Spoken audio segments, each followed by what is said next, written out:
Hi, I'm so happy to invite you here. Do you hear me? Can you just put a thumb up? Okay, thank you so much. It's a wonderful summer day, and we are gathering here. So I'm very pleased and very happy to announce the first MMM Summit Saturday afternoon. It's gonna be quite a long meeting, and I'm so proud to see 84 connection to this special healing summit. The title of the summit, as you have seen already, it's Effective Roads to Healing. And I am your MC for the first session. My name is Patrizia Olivero-Kirschbaumeier. And many of you knows me already because I'm an MMM creator together with Orlando, Francesca, Andy, Abby, and Daniel. And for this first session, I will MC all of you, and I will MC for the first speaker. And then there will be two other MC and two other speakers. Then we will have a question and answer at the end of every session and at the very end of the program. So as I was telling you, many of you know me, but I just wanted to say that I live in Italy, and my husband is Franz Kirschbaumeier, and he is Austrian, but we live in Italy with our 3 children, and we are very happy to help our community as a PFD responsible for South Europe. I just wanted to thank a lot the translation and tell you that the translation is available. In Russian, we have for the first session Bayarma Efremova, and in Italian, we will have Robin Chionna. So thank you so much for being there in this summer afternoon to help our MMM Summit. You can see the slide for the translation from your computer. You can access interpretation by clicking on the globe button and then selecting the language from mobile phone. You should click on the 3 dots and then select interpretation, as you can see exactly on our slide that is helping you. So thanks again to the translation. If you have any technical issue during the program, please write to our host, Andy Gundaker. Now it's a prayer moment, so I will invite, I'm very happy to invite our BFD director, Orlando Schenk, to offer an opening prayer for our summer summit. Thank you, Orlando.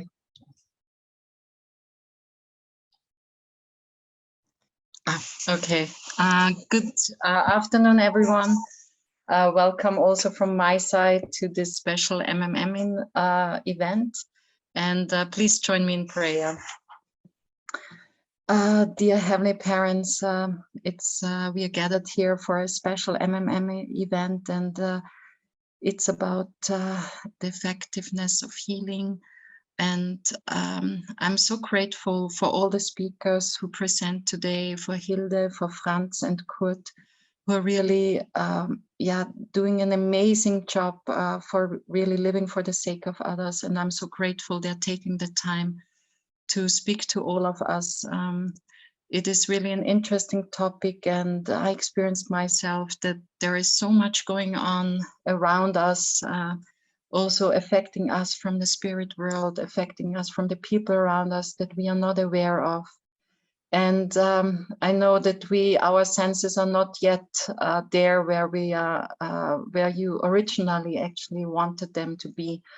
And more we are trying to train ourselves and really to go back to this original mind and body unity, where we can really also experience the spirit world and be more aware of it. It is still a very far away concept, but and often we cannot grasp what is really going on.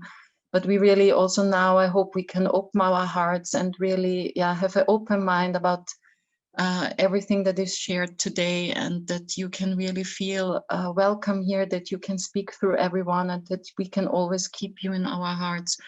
How we can also just balance ourselves better, so we can really influence others and be more loving to others in this world. So we want to welcome you here and ask for your guidance and presence In all our names from a central blessed family, Aju. Aju. Thank you so much, Orlando, for being with us today and opening the prayer. And now, since maybe many of you are joining for the first time our MMM program, I just wanted to introduce a little bit what MMM is. Make the Most of Marriage is a BFD Yuma initiative that aims to create a thriving community of fulfilled blessed couples. We aim to do this by offering online events for blessed couples to connect, share, and to learn something new. Always revolving around topic of marriage, blessing, and family. This is actually an exception today that we created this special summit on healing. The program started in 2020, and this is our 24th event. For this month, we have organized something new and different, as you can see from our usual event, a summit open to all members on the topic Effective Roads to Healing. So we have gathered 3 experts in this field. By the way, they're all Austrians. It is quite interesting, and to talk about this topic. Before going to the people that will be our guests tonight, I also want to introduce who is behind MMM. And you can see from the slide and from left to right, you can see the wonderful couple of Victor and Abigail, and they are always behind the scene helping a lot. Andy and Francesca, you know them well by now. Daniel with Emma and his family, my husband and I, Orlando with Arthur and their family, which is the BFD director for Human. And the format of this summit today, as you can see, there will be 3 sessions. The first session is Becoming a Crystal, and it's held by Hilde Women. She lives in the States, and she now is today with us. And then the second session is Franz Kerschbaum-Meyer with Emotion Code and Body Code. Then the third session is Kurt Sattelberger, Erasing Traces of Fallen History Through Original Energy Code. So I'm really looking forward to hear all these wonderful things. And at the end, we will all have a chance to ask questions that we might have during the program. And I just wanted to remind you that please, can you send all your questions to our host, Andy. Now, it's the time to introduce the speaker. And the first speaker, which I will MC, is Hilde Women. And Hilde Women is trained as family and relationship coach by the Relationship Coaching Institute, and is also a certified real love coach through Dr. Greg Barr's Real Love Series program. She received her in-depth experiential family life skills training, working side by side with the psychotherapist for the first 10 years of her career. Her unique family healing session, FHS protocol, has successfully helped families to improve and heal challenging relationship and achieve intimacy that never knew was possible before. Hilde offers webinars on intergenerational healing, loving, providing profound insight and practical tools to aid in the process of family healing and reconciliation.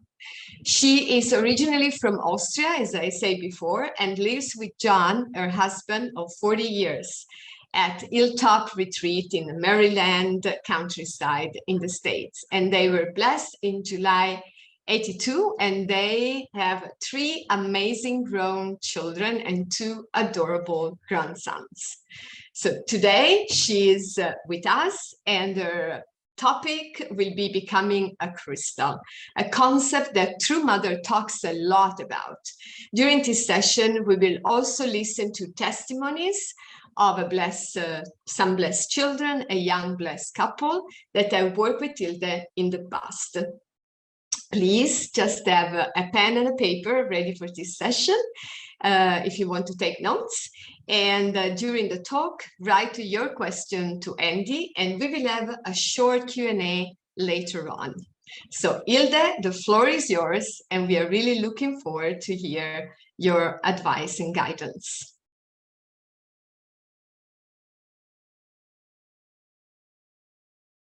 Please put your mic on. Oh, that's okay. Right. I thought you would do it. So. That's great. And You can also, yeah, fantastic. And I'll minimize so that I don't see. I think on the recording, it's important that we don't see all the photos, so all the pictures. Well, for me, it's good morning. For you all, it's good afternoon. I'm so happy to be here. It's one of my passions, I guess, to do webinars. I do them every week, all the time. Since I have been a family and relationship coach for 30 years now, it is really my desire to present things and to pass them on, to share the knowledge and stir up some excitement for personal growth.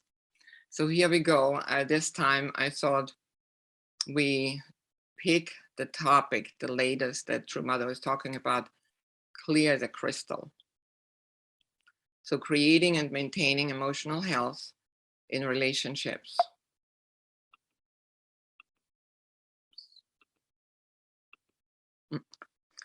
When we think of crystals, I think we're attracted, they mesmerize us, and we use crystals for meditation to lift the vibration. Crystals can help us to get peaceful and center our spirit and our emotions. They come in all colors, shapes, and sizes.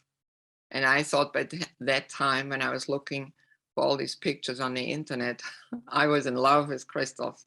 And so I hope you are too. And so I want to ask the question, would you like to be like a crystal?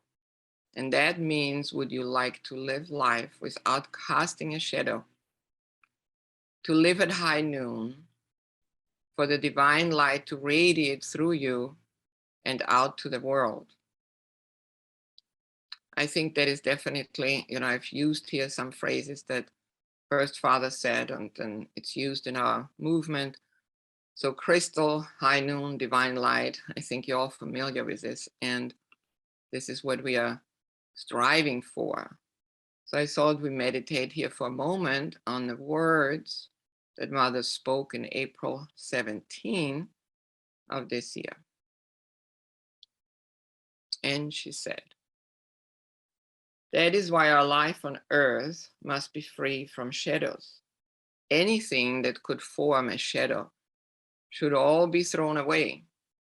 Our appearance when we ascend to heaven must be clearer than a crystal. If there are any shadows, we need to eliminate them all before we move forward. I hope that you will make special devotions to rid yourselves of everything and be newly reborn as individuals, families, and churches. So there's a clear order, expression, wish that we would cleanse ourselves and to live without a shadow. Then we need to ask ourselves the question, and how did we get so cloudy? Confused about life and relationships. And all of us are familiar with this, that we are going back to the first people and families in the Bible, because there the negative feelings started, living in the shadow and away from God's love. So let's look. When you think of the different stories in the Bible, we know that there was jealousy and betrayal of trust, lying and manipulation, hiding and denial, put down, anger and judgment, blaming and killing. And from all this, as I already said, that we lost the value that we feel, or we don't feel, that we are God's child. And we have definitely a lack of belonging, but increased detachment. And living in that space of detachment is automatically fear. It creates fear in us from guilt and shame, because somehow our subconscious, our soul knows that we are not supposed to live separated and away, but we are supposed to live within God's bosom, so to speak, and really shine from our divinity. So the same as we said about the Bible, I'm sure you all agree, people fight, families fight, siblings, couples, friends. Our day is full of it, and even nations are fighting. So our reality is that we fall in love, we have our good times, and so much we hear about, and we created ourselves, that we have fighting going on within a couple. And then, as you see here, the child is not happy. Either the parents are criticizing and asking more of her, or she just simply doesn't feel understood. And it goes on. These moments define us in our adult life.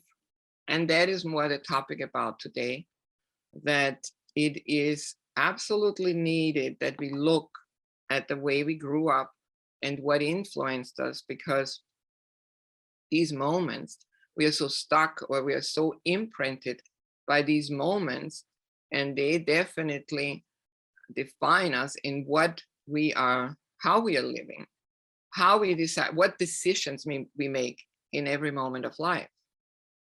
So no doubt about it that the emotional imprints we have, they come from our very early life, from childhood, from our family of origin, is called.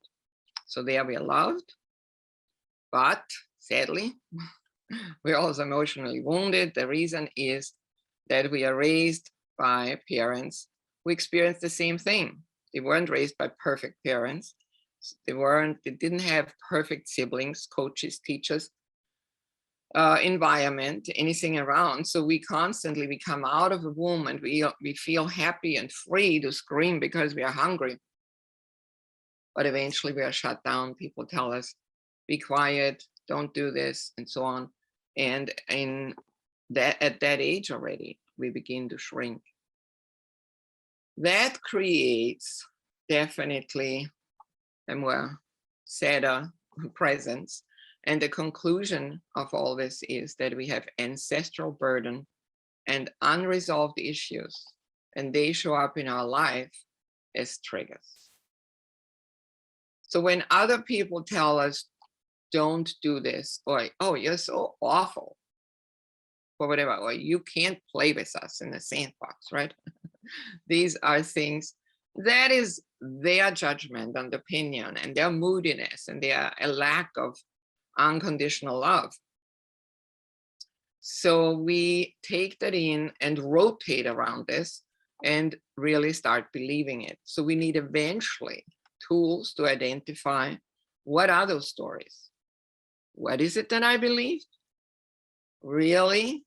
And then, maybe grieve over it, write them down, write them out in the journal, talk to somebody about it. So there's all kinds of methods that we can learn, and I'll introduce briefly, but identifying them is important so that we can release them and create new imprints.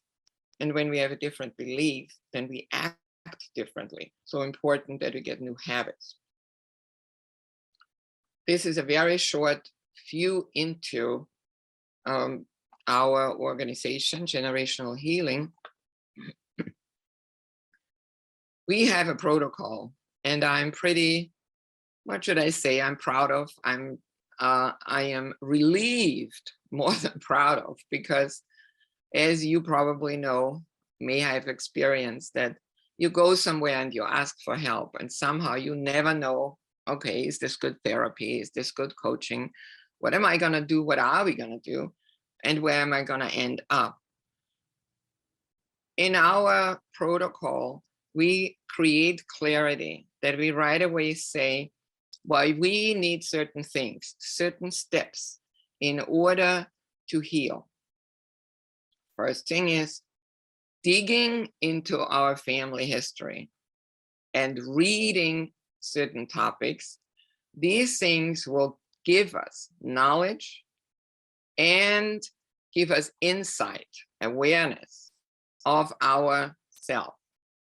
And when we are at that place that we know what foundation we are standing on and who we have become, then we know, okay, I gotta have skills. How do I crawl out of my negative stuff? I mean, it's great. We inherit positive things too, of course, good things from our parents and environment. But how do I move from, as you will see here in a moment, from the shadow into the sunshine?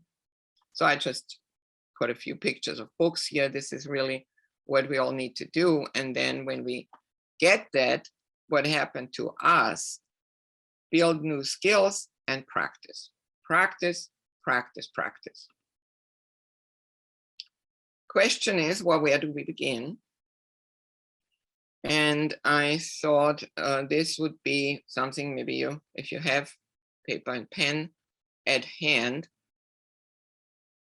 you could follow this here and with the exercise. If not, do it later at home, because I do understand that we are limited in time here. So I want to introduce to you the book by Stephanie Stahl, The Child in You, where she talks about that we have a sunshine and a shadow child.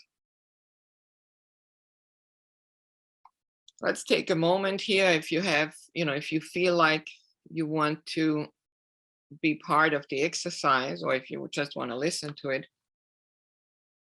draw yourself a figure like this, just a person, very simple, with a sad face, because obviously we are talking here about the shadow imprint in us. And we will look at the relationship that mom and dad had. Ask yourself, every parent has good times and habits and character, but every parent also gets moody, angry, maybe depressed, we don't know. But ask yourself, how was the relationship when mom and dad didn't click? And here as an example, I said, lots of fighting. And from that, they both had a different response to it. Mom felt overwhelmed, stressed, and impulsive. And the child thought, oh, it is my responsibility. I have to keep mom in good mood. Well, dad's response to the whole thing was, I'm not going to talk much. I'm just going to do my own thing. So it's looked at spaced out, not present, and emotionally kind of cold.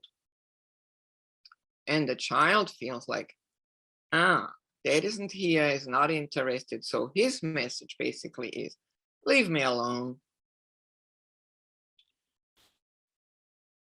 So look at it. What happened in your family? How was it?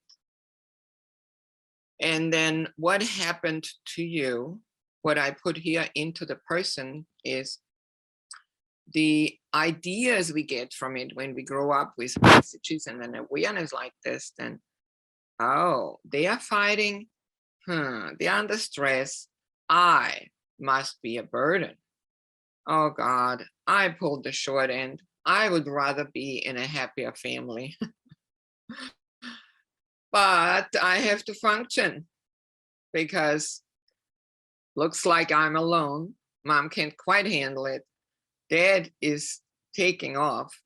Oh God, I am not enough. And all that gives me pressure, fear, and I'm angry. So I'm walking around with these feelings as feelings that I'm quite used to, because that is where I go when I don't feel safe and things are going on around me that aren't nice, that aren't safe. So I'm going to learn, I'll do everything perfectly. I will attack and be aggressive to other people, so I have the barriers up and nothing happens to me. And from dad, Yeah, I could add on to just check out, take off. And I don't talk about my feelings. I swallow them and I'm living over there just by myself. So can you see how we are actually taking in the lifestyle, the way our parents express their life? It is ingrained in the child. And if you're honest and thinking about your life now, or the life about some of your friends, I'm sure that it clicks and you will say, I see this is where I'm going, or where they are going and where it's coming from. So unresolved issues. But of course, we want to give hope here and look at the other part of our parents when they have fun together, and they're fair, they're courage, they're honest, and how mom was then. Funny, smart, flexible, and she sure enjoyed cooking, and she did good things for me, and she also showed me that having friends, playing music, loving nature, all this is actually a good thing in life. And then dad, when he was in a good space, he played nicely with me. I was actually visible. He saw me, he was present. He made a nice home, we had enough money, and he was tolerant with all that, courageous and creative. So when I think of all this, then I shift and think, I am important after all. I have enough. I feel safe. I have all I need. I feel good. And those who speak German can say, I am tippy-tappy. So, okay, and enough. The feeling that comes from this, the imprint that comes from this is definitely joy, strength, security, and the way we show up to other people. Good self-awareness. Can always, no matter what happens, any challenges, I can help myself. I stay above water. I practice feeling great, and also having empathy for other people, being there for them, understanding them. So I basically enjoy life. I am good enough, and I do things like taking a walk daily, praise myself and others. I'm enjoying life and I'm feeling good about myself. I think I want to stop here for just a moment. How much time do I have left, if I could ask you? Well, there should be a testimony now. I guess, Francesca, would you? I mean, I have more material, and I will present more. Maybe I just go in. So how's everybody feeling? I guess I don't see the crowd. I mean, it's. And I think it is really wonderful. Thank you, Hilde. But I'm just asking to the team, what do you think? Francesca, can you just tell something, say something? Yeah, I'm only halfway through my presentation, but I thought I want to make natural and check in how everybody is doing, and then wake everybody up and move on. So I want to say here, you get in your in a follow-up email, I sent a lot of charts, I sent chapters, I sent information. So I just wanted to make it available for everybody that you could repeat these things at home.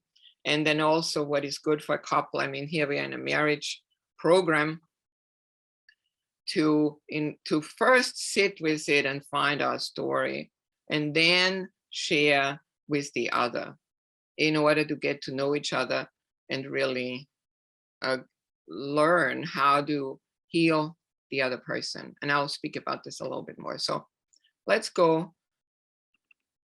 a little longer. I do want to mention about connected to what we were just seeing is, of course, the family of origin. That is where we grew up in.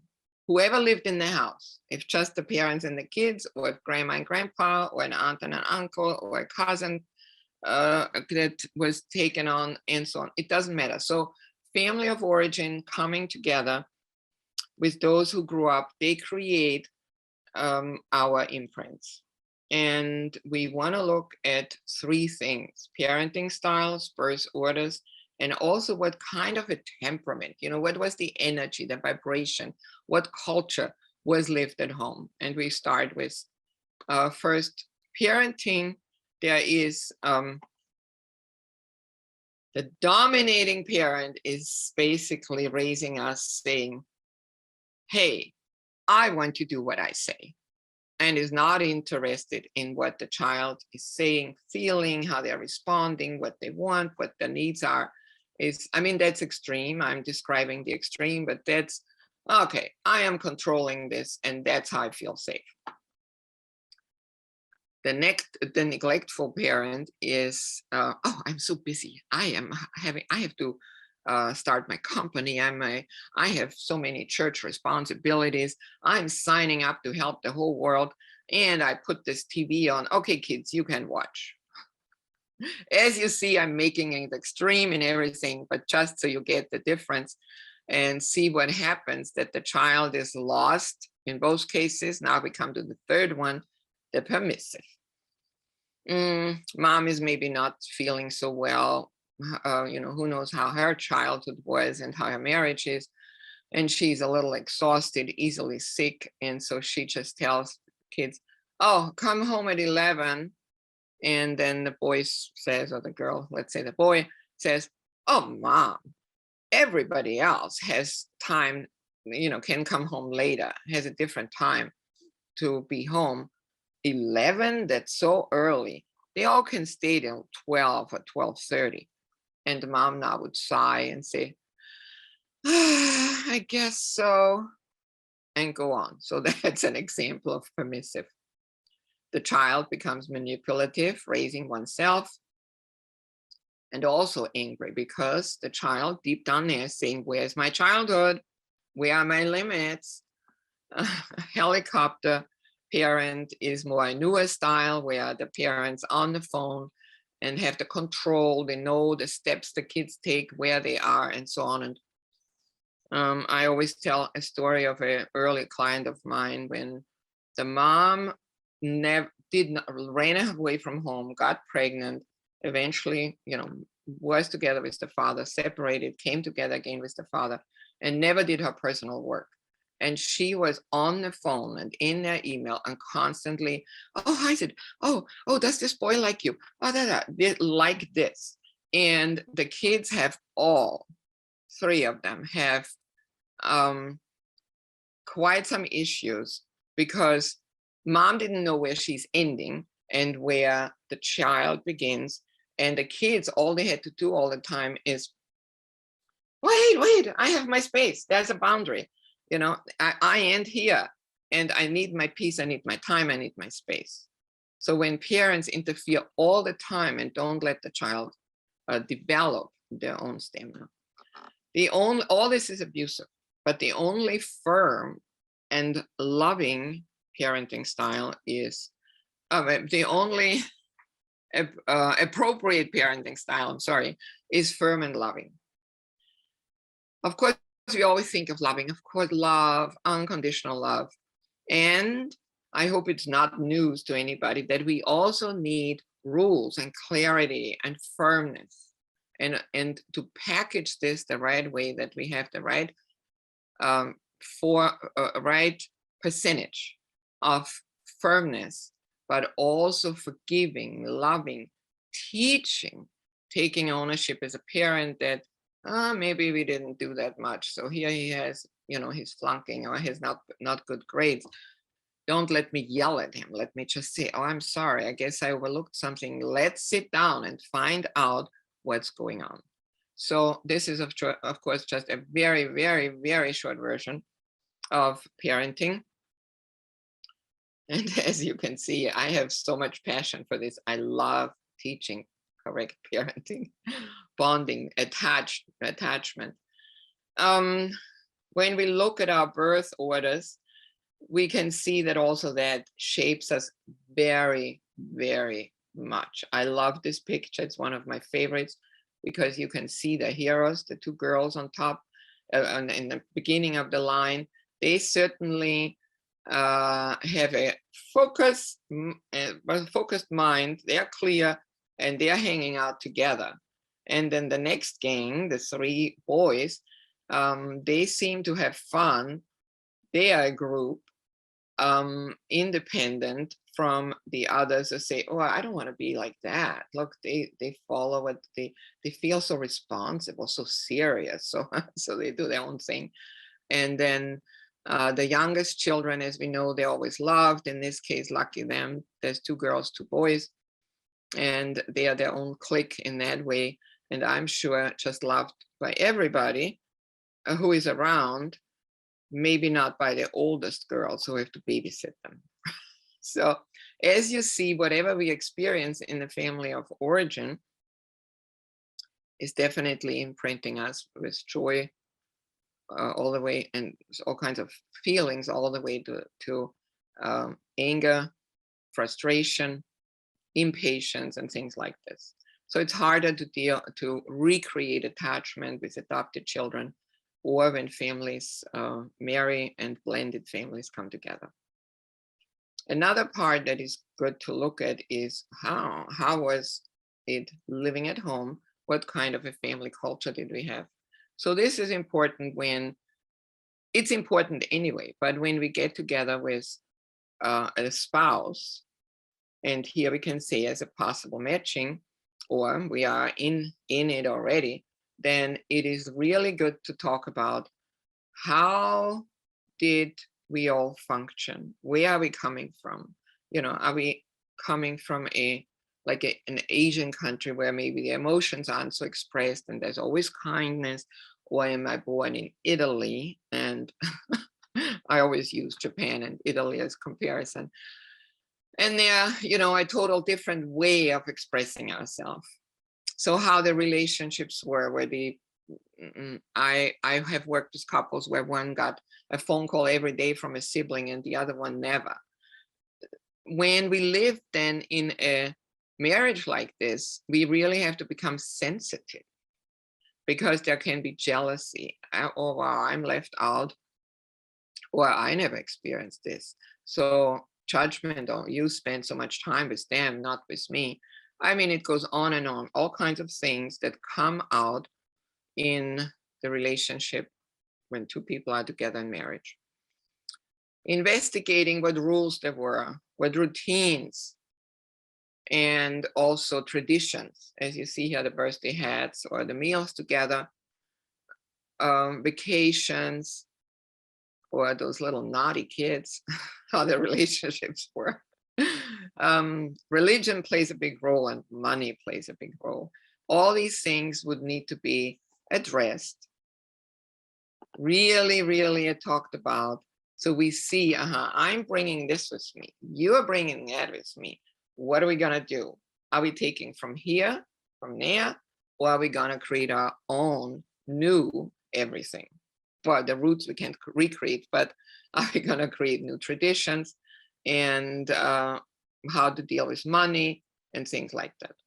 So you can see there's work to do, and you also will get in a follow-up email this form and an extra form that explains more in each category, because there is a need to sit down and spend time with ourselves so that we can find our emotions and transform our emotions and habits, as you saw earlier, transform from the negative imprint or the shadow child in us to the sunshine.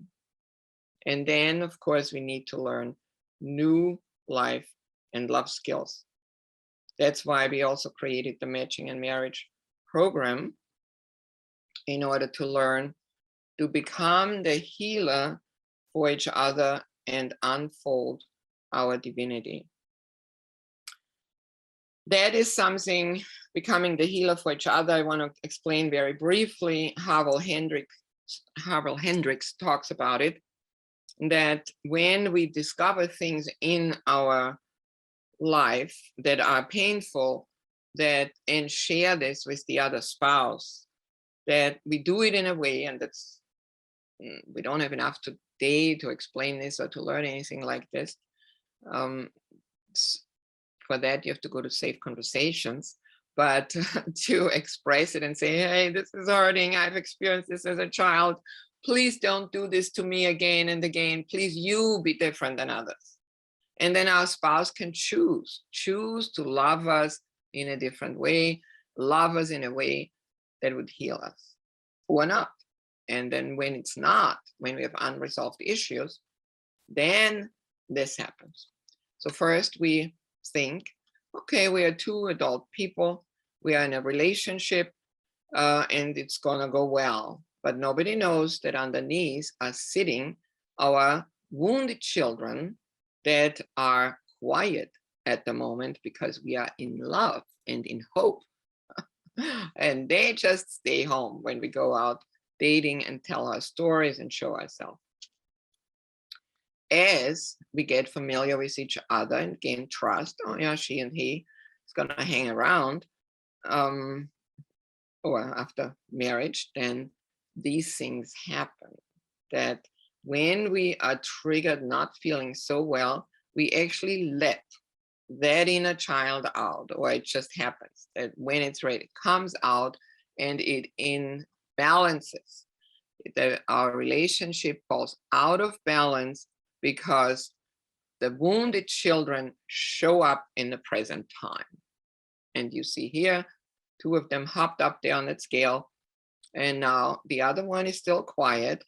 But if we go on with this and don't take ownership, then this happens. Maybe another one hops up, the other one gets active, and now we have a mess. It is time. Oh yeah, this is what the mess is, that basically I say, oh, two children jump in a sandbox and are speaking from there, living from that place, and there's no adult present. And that's what it is when we fight as couples. So time to go to therapy, to do personal work, journaling, grieving, going into groups, all kinds of things. I just wrote here as an example. Daily routines, that we pick things. We can't do all of them, but we pick things from time to time, everything in order to center ourselves, to become self-aware, to become better in that way, to move up. And then my suggestion is to start small and to get to the place where we use time, as you see here, fun time, isn't it? And be kind to each other, so that touch, and then learn a lot of safe conversation, talking with each other. When we always watch, am I doing not enough of this or this or that, then I can find out where the weak points are and increase. So that's easy to remember: time, touch, and talk. And that would hopefully help all of us to let the light shine through us and become like a crystal. And there's only one more slide that I want to show for the next speakers, because therapy and coaching is not necessarily enough. I mean, in most cases, it's not. And I address that part, learning new skills. But what we really also need to look into, and one of the speakers will talk about this today, ancestor liberation. In our way we know Changpyang. I have to say I work mostly with other people, and if it's Catholics, if it's Mormons, if it's Jewish people, oh my, they all have the ceremonies, how they attend ancestors. And through that, when we attend, we are present, we have ceremonies, we give, then they come to a new and higher place. And every religion is doing it maybe in a different way, every culture. And then still we may hang and be stuck in something. And that's when emotion code and original energy code are to be used or great to have. And as we heard, releasing lingering emotions, finding the root causes of unresolved issues, blocks, and challenges. These are the things. Every client I work with, I teach not only coaching, or I don't do only coaching. I ask every person to go deeper in different levels, do their ancestor liberation in their culture, and then eventually learn about emotion code and move forward, help themselves in that way. So thank you for, oh, here we go. Thank you so much, Hilde. It was a wonderful explanation, very, very deep. I'm very pleased to be here and to listen to your words, especially to find out that we actually can do that. We can, we should not be there just, I don't know the English word, to be happy for what we are, but we should always think that we can reach this, what you call the sunshine child, the sunshine. Right. It's beautiful and become really a crystal. Yeah. And I really like also time, touch, and talk a lot. Oh, yeah.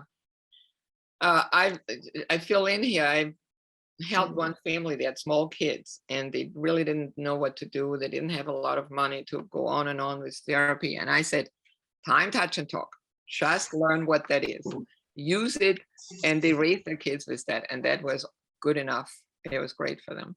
So I want to here invite two lovely young people, a couple, Sebastian and Daria, that they would give a little testimony about their process in on their journey.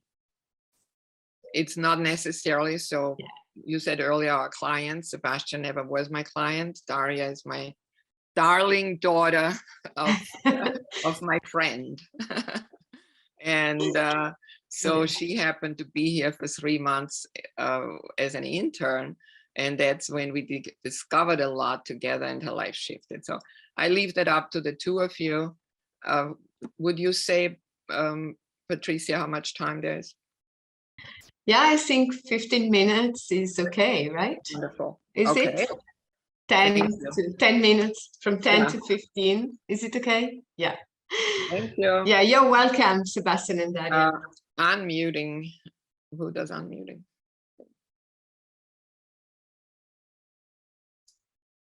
Oh, there you go. Hi, everyone. Hi. Yeah, I'm Daria Mahler. That's my beautiful husband. Sebastian. Hi. And yeah, I can relate with a lot of things that Hilde presented, because as she said already, I have been 3 months with her in 2019, like 3 years ago already. And that was really kind of the birthplace for me to create way more awareness about my inheritance of my parents, my childhood. And to go a little bit back, like I am an offering child, and I also didn't really grow up in the church. I came to know the principles when I was 17 and decided to really join, let's say, with 22. And so in this time, a lot of things happened. And I was also in a relationship, in an abusive relationship. And I was then also 5 years in SDF, where I was kind of really finding true parents and heavenly parent, and kind of redeeming and healing in more a spiritual way, I guess. And with Hilde, it was then more kind of a really emotional healing journey that started there. And so when Hilde was showing this part with the parents, like the sad child, and then the parents, mom and dad, and the fighting, I was like, oh yeah, I can relate with that. Because my parents, I do have no, how to say, resentments towards my parents, because as Hilde also already said, they didn't know other, because I mean, there was not maybe the information we have now. But still, there happened a lot of pain and hurt. So yeah, I have what like core messages I've received in my childhood that were maybe negative, let's say, were, for example, that I'm stupid because I'm legasthenic, and so I have difficulties with reading and grammar. And the same is also with math. I'm not a math genius, and my dad is really good with math in his head, and I'm not. So there was often this kind of message I received was, no, you have to do it on your own. No, don't get any help with anything else. And so I've received this kind also in school then with my teachers that I am not good enough or not smart enough. And it took quite a lot of time that to come to the point it was like, oh no, I'm smart enough, and I'm good enough. And also now I'm working in a company where I have to read a lot, and it's like, yeah, I can do that. And the other one, for example, was I have to get my notes. Yeah, like with the fighting, to not having a voice. Like I was the person often that was withdrawing myself and was like, okay, I'm better shut up, and not kind of giving more wood to the fire that was already happening in the family. So I would just like not say anything and just go away. And I've realized I was matched before, and often when there was kind of a conflict within me or something bothered me, I would not communicate that, because it's like, no, I was trying to avoid this conflict because it was like, yeah, I don't want to make a big deal, or it's maybe my feelings are not worthy enough to share. And the other person was the same way, like we would both not really communicate when there was something that was bothering us. And the time when this was in the time I was at Hilda's place in Hilltop, and I realized that there is this thing with I don't have a voice, or I withdraw myself, and I started to understand my like the patterns that I have created in my childhood. And it was like, it took me another like 6 months to move forward. And then at the end, it didn't work out. And it was good in this way. Like I was really happy afterwards. And just 4 months later, like for me, she helped me with realizing what do I actually need to have this voice, and then also say it, and creating boundaries for myself and others. And yeah, like, yeah, also to understand what I feel, to take myself the time to understand them, where they're coming from, and then also share them, and then to understand what I actually need to get better or feel better, what I need for myself, or what I maybe need from the other person. Are they able to provide that? Yes. And then with Basti, he was like, when we wanted to match, for me it was then really important going into matching process with someone who is in some way aware of his own emotions or what is going on with him. It doesn't not necessarily need to be in therapy or anything, but some kind of awareness really had to be for me there, and kind of being honest, truthful, and authentic, and really being committed to oneself, but also to the relationship. And I really got that. I'm really grateful for that. Great. Okay. Well, it's my turn, I guess. So I'm Sebastian. I'm 31 years old. I'm half American, half German. And I want to talk about how I came to coaching, how I came to therapy, how it helped my life. So I grew up very unificationist, typical way of life. So my family, we did morning service at 5 a.m. on Sundays, and we had the 40-day conditions and Sunday service in the community. And I had the workshops and STF, you know, like the whole deal. So I knew my life was headed towards matching, blessing, the principled family life, right? So I had this big contradiction that I didn't know how to solve during my lifetime, or I'd say until I was 23 or 24. So when I was age 23, 24, I told my dad about something that I was struggling with a lot, and that was SSA, which is same-sex attraction.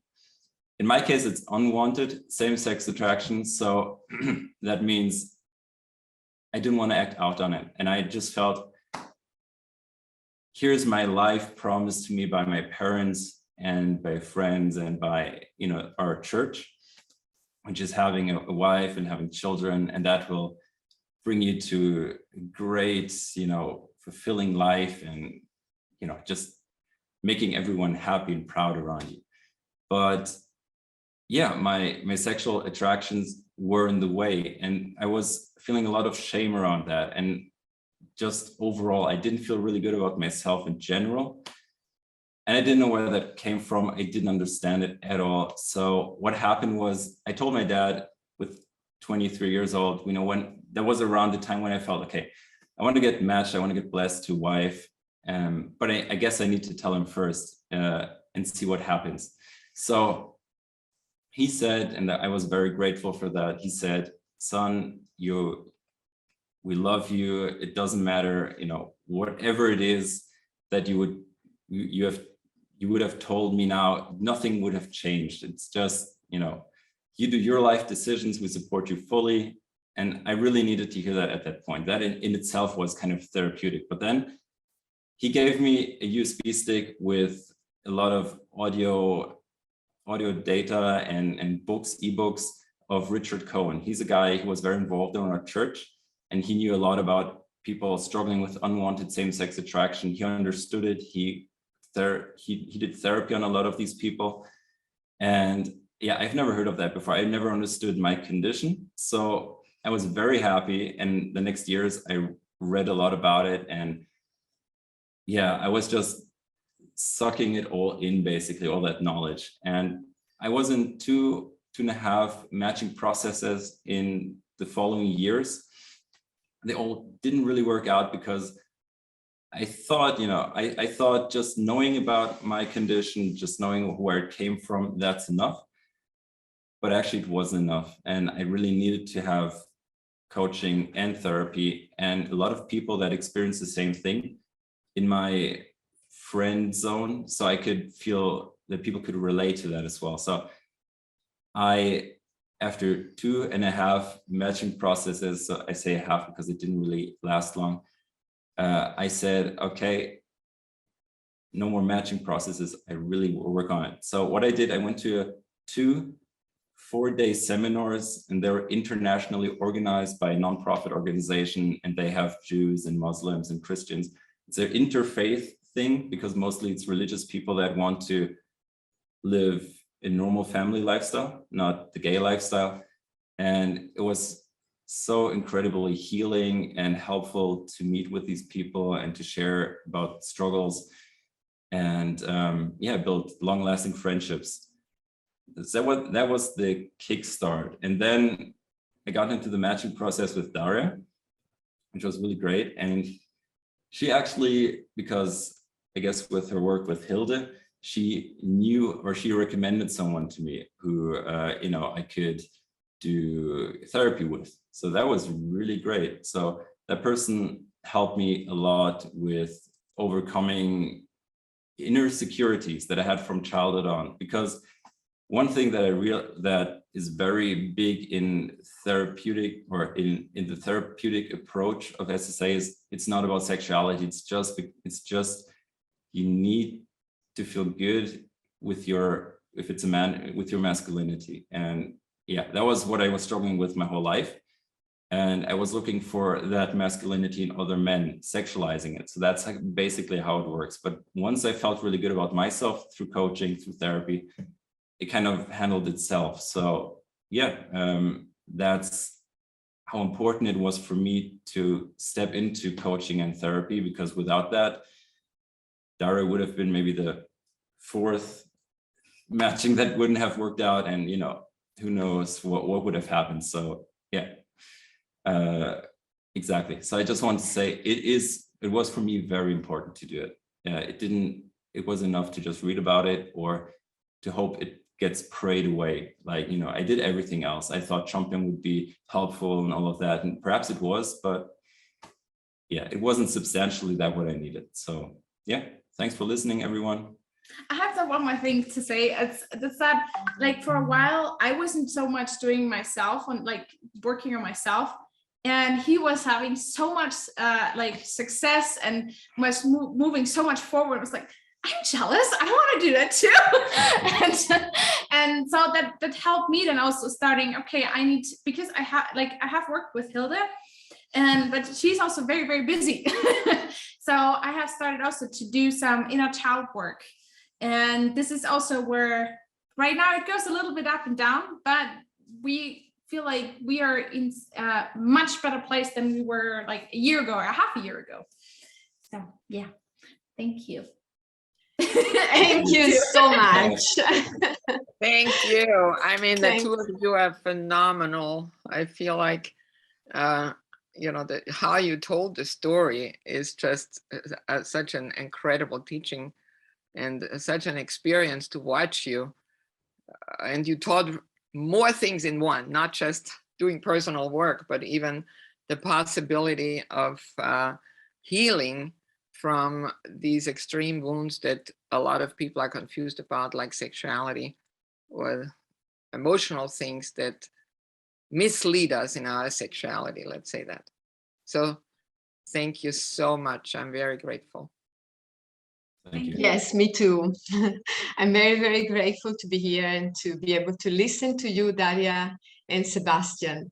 And just before having our break, we will have 10 minutes break, but we have questions, but we just choose one question now. The question is, can you please tell us more about time, touch, and talk? I know it will need the whole presentation.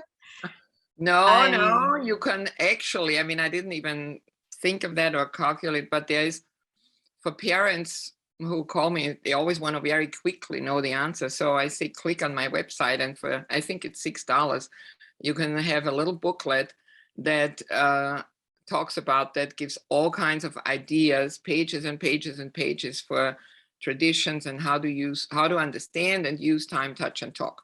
For those who don't want to get that, I just want to say, you know, in the beginning, the baby comes out, and we all know, oh, spending time holding the baby, and the baby talk, da da da da. We know exactly that, and the baby cries. We go there. We know what to do, and it gets harder when in every stage in our life is a little bit different, how much time, touch, and talk we need. And that needs to be somehow looked at, you know, what's missing. And for that, it's good to go inside and say, well, what is it? How am I feeling? What do I need? Do I need a friend? Do I need somebody to walk with me, to, you know, or talk to me, and so on. So I think if you get that booklet, you will get a lot of good ideas first, and then eventually maybe take a webinar with about time, touch, and talk. There's a book from the person that Sebastian mentioned. Richard Cohen is actually the one I spent, for example, when I said the first 10 years, you said it, Patricia, that I worked with somebody, a family therapist. So I met Richard 30 years ago, and all the books he wrote, I was part of that. And I know every detail, all this about same-sex attraction we were teaching in in Europe and mostly in Mexico and in the States at churches and so on. So that is, you can find, we will send you in the follow-up email a link where you can find his things, but the book Time Touch Talk you can find on Amazon. It's, yeah, mine shows more traditions and his is the healing process. Yeah, the 3T, he calls them the 3T. The 3T. Yeah, it's a wonderful, wonderful book, and it will help everyone, I guess. Thank you so much for your answer, for your presentation, for Daria and Sebastian. We are so grateful that we have such a afternoon healing session, healing summit. And just to give you a break now, because it's needed before the next speaker, and you will have 10 minutes. You please feel free to stretch your legs, grab a nice, wonderful cold drink in this hot summer. And most of all, you will find in the chat our feedback form. We prepare something, some feedback form. It's very important for us. So please, it's just 2 minutes. Could you just open it up and start filling it out? So this will really help us to create other programs and to support our community in different ways. Wonderful break, and the second session will be MC by Francesca Cirelli Gundaker. Bye for now. Thank you so much.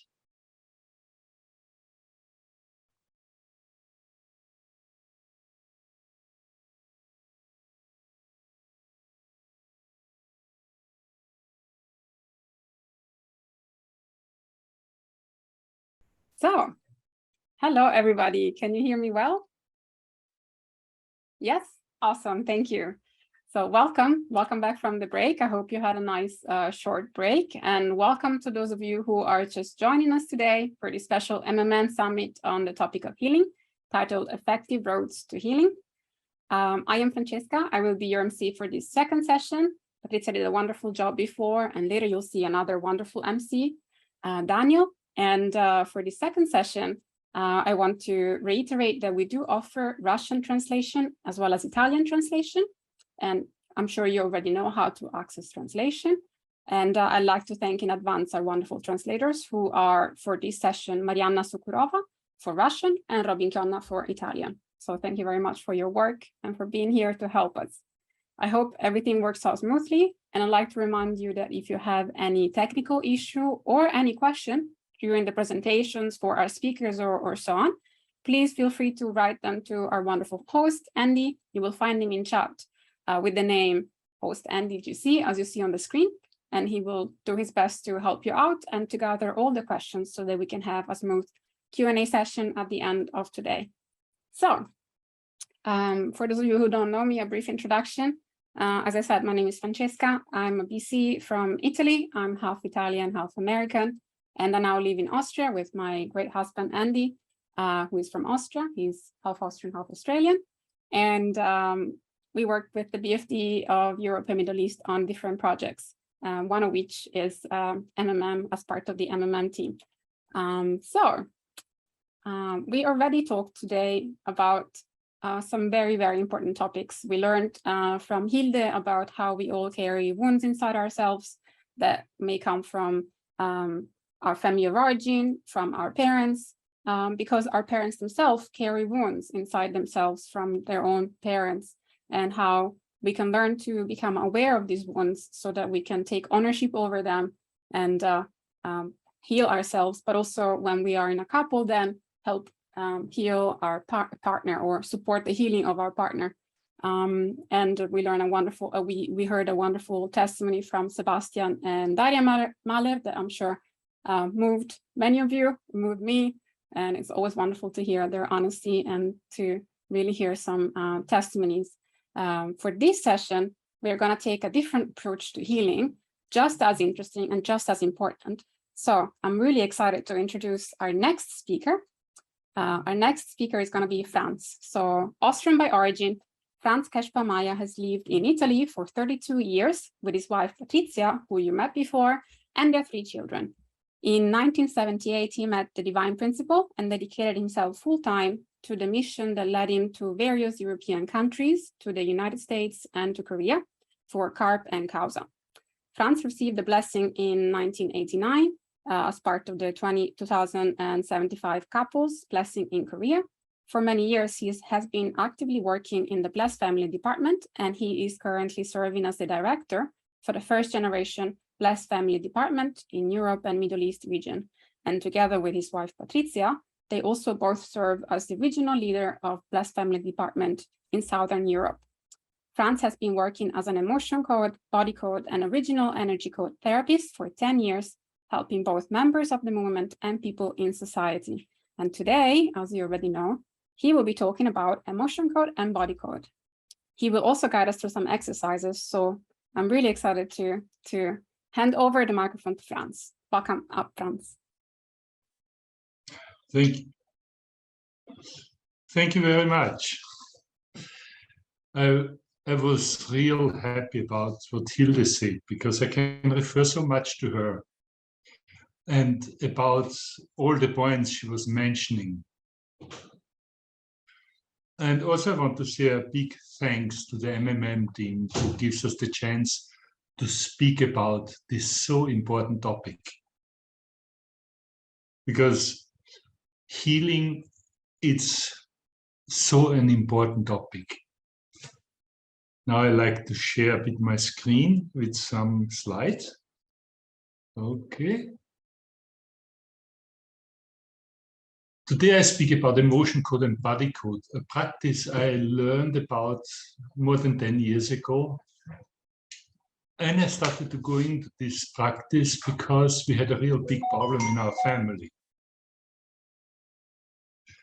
A problem which usually becomes a sentence of life for a family.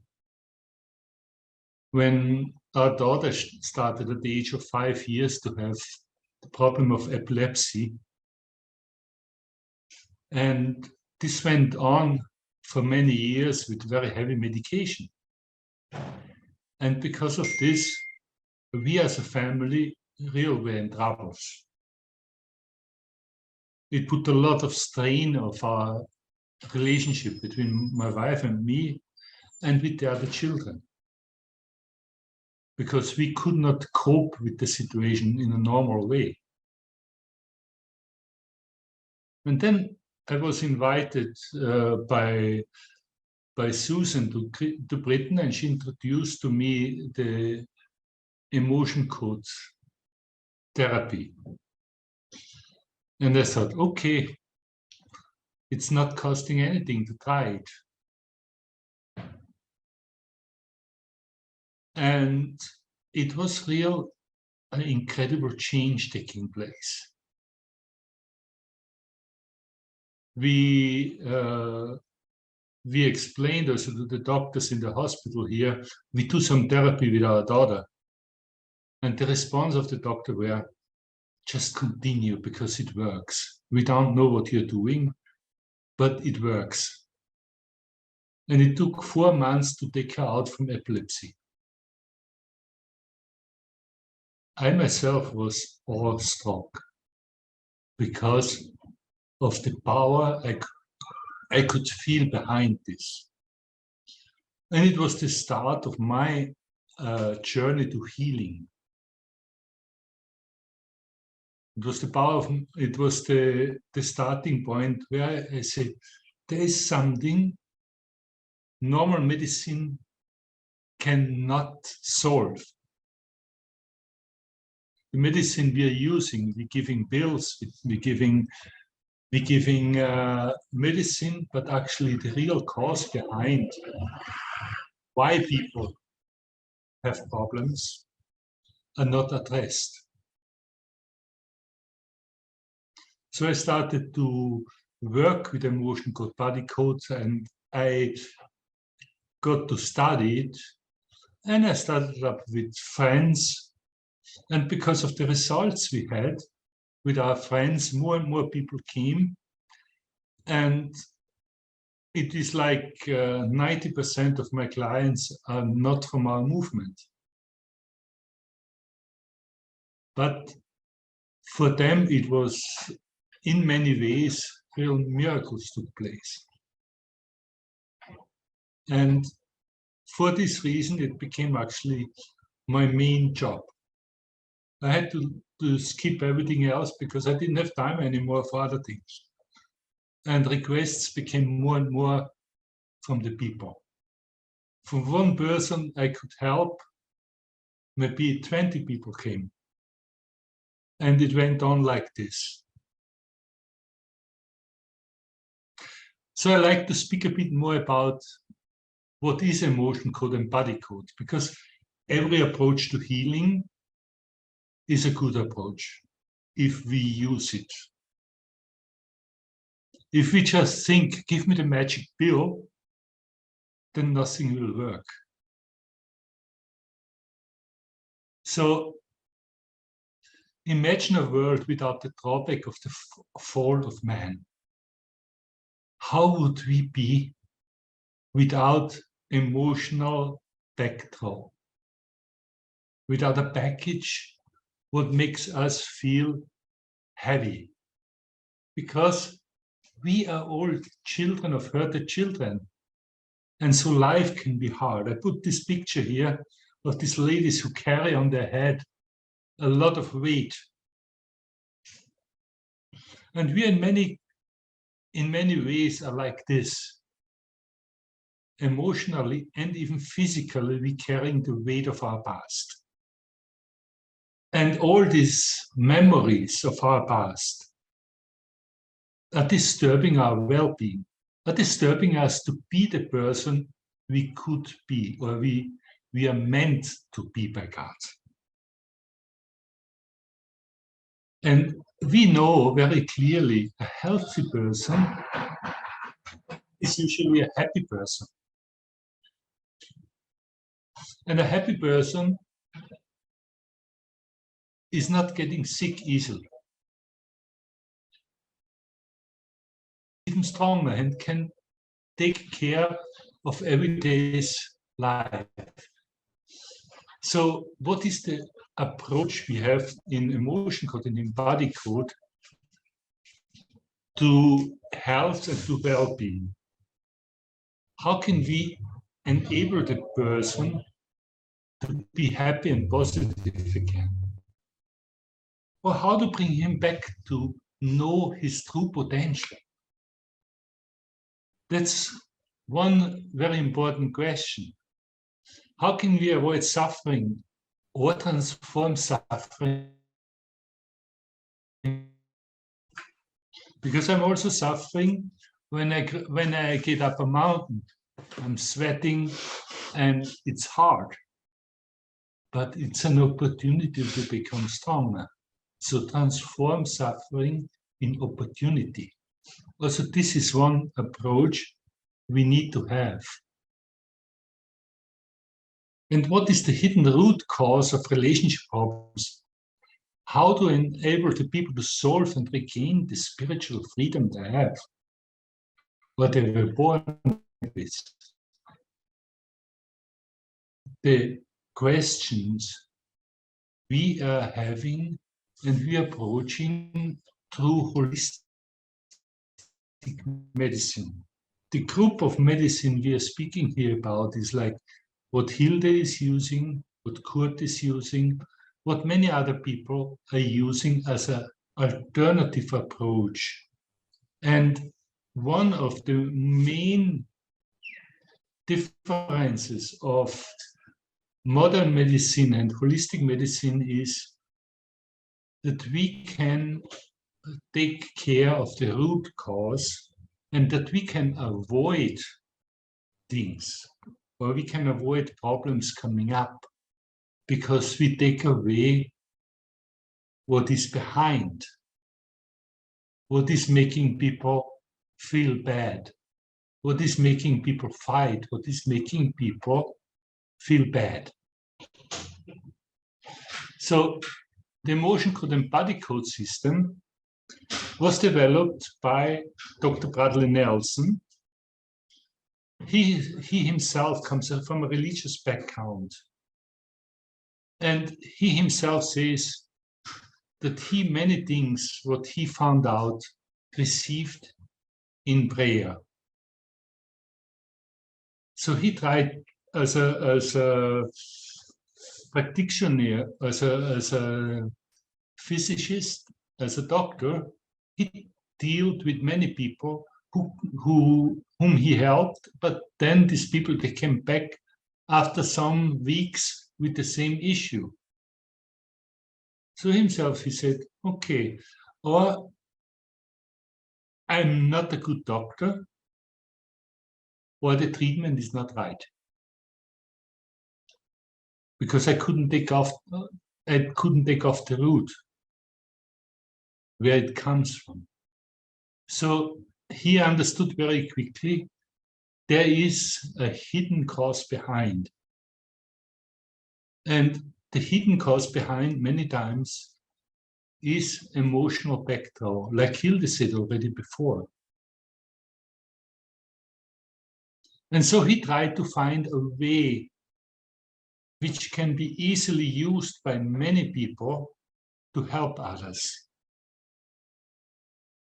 And if we look at a person, all of our life is written in our subconscious mind. So if we go into our subconscious mind, we can see the events which are happens in our past life, and even of what our ancestors did. And by communicating with the subconscious mind, we can find these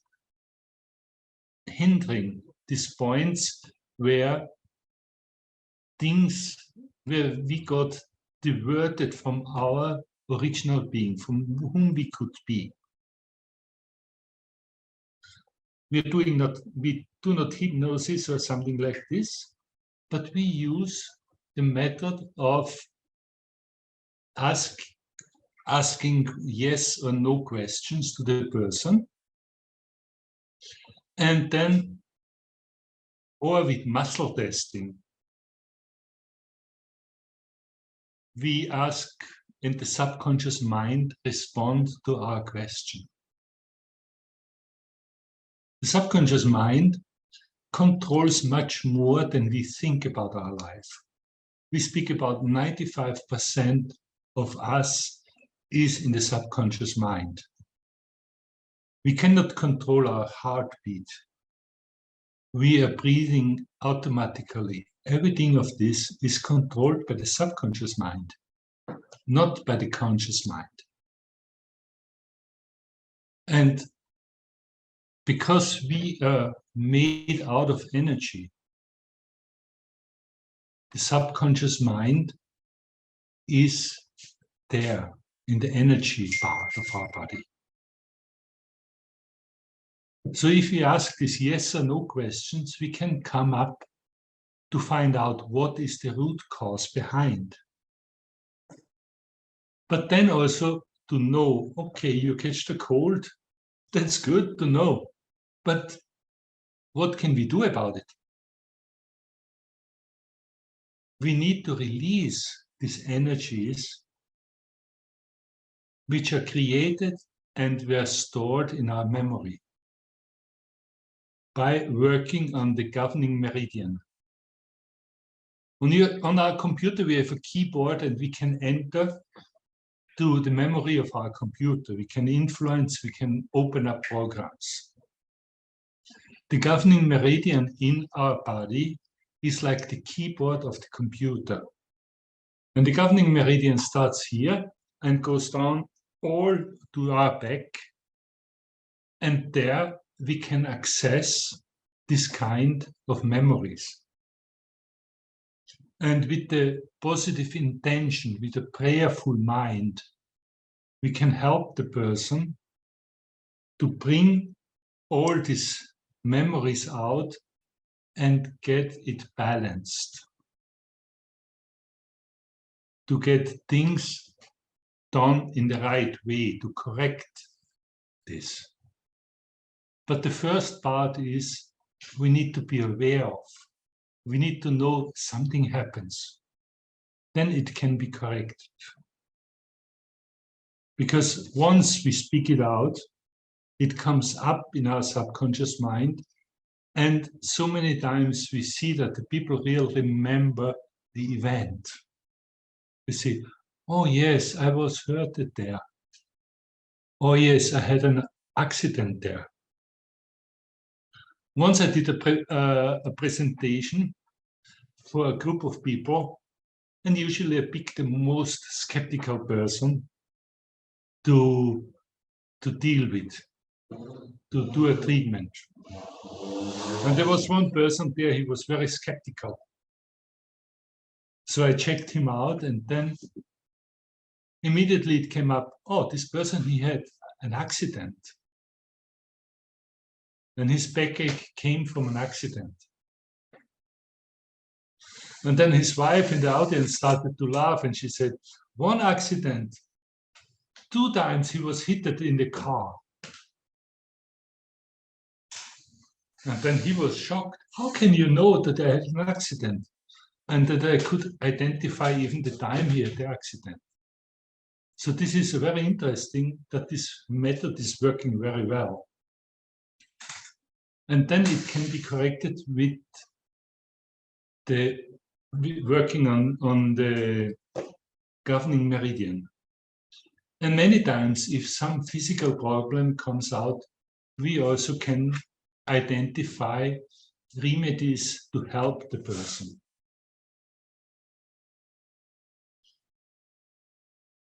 So this here is actually the body code map. Emotion code is inside here in the energies, while all the rest are the six different areas why people can get into problems. Just a moment, I change here my screen. Okay, this is the map we're using, working with a person. We use, because we are working many times on distance, we use also other instruments beside the muscle testing.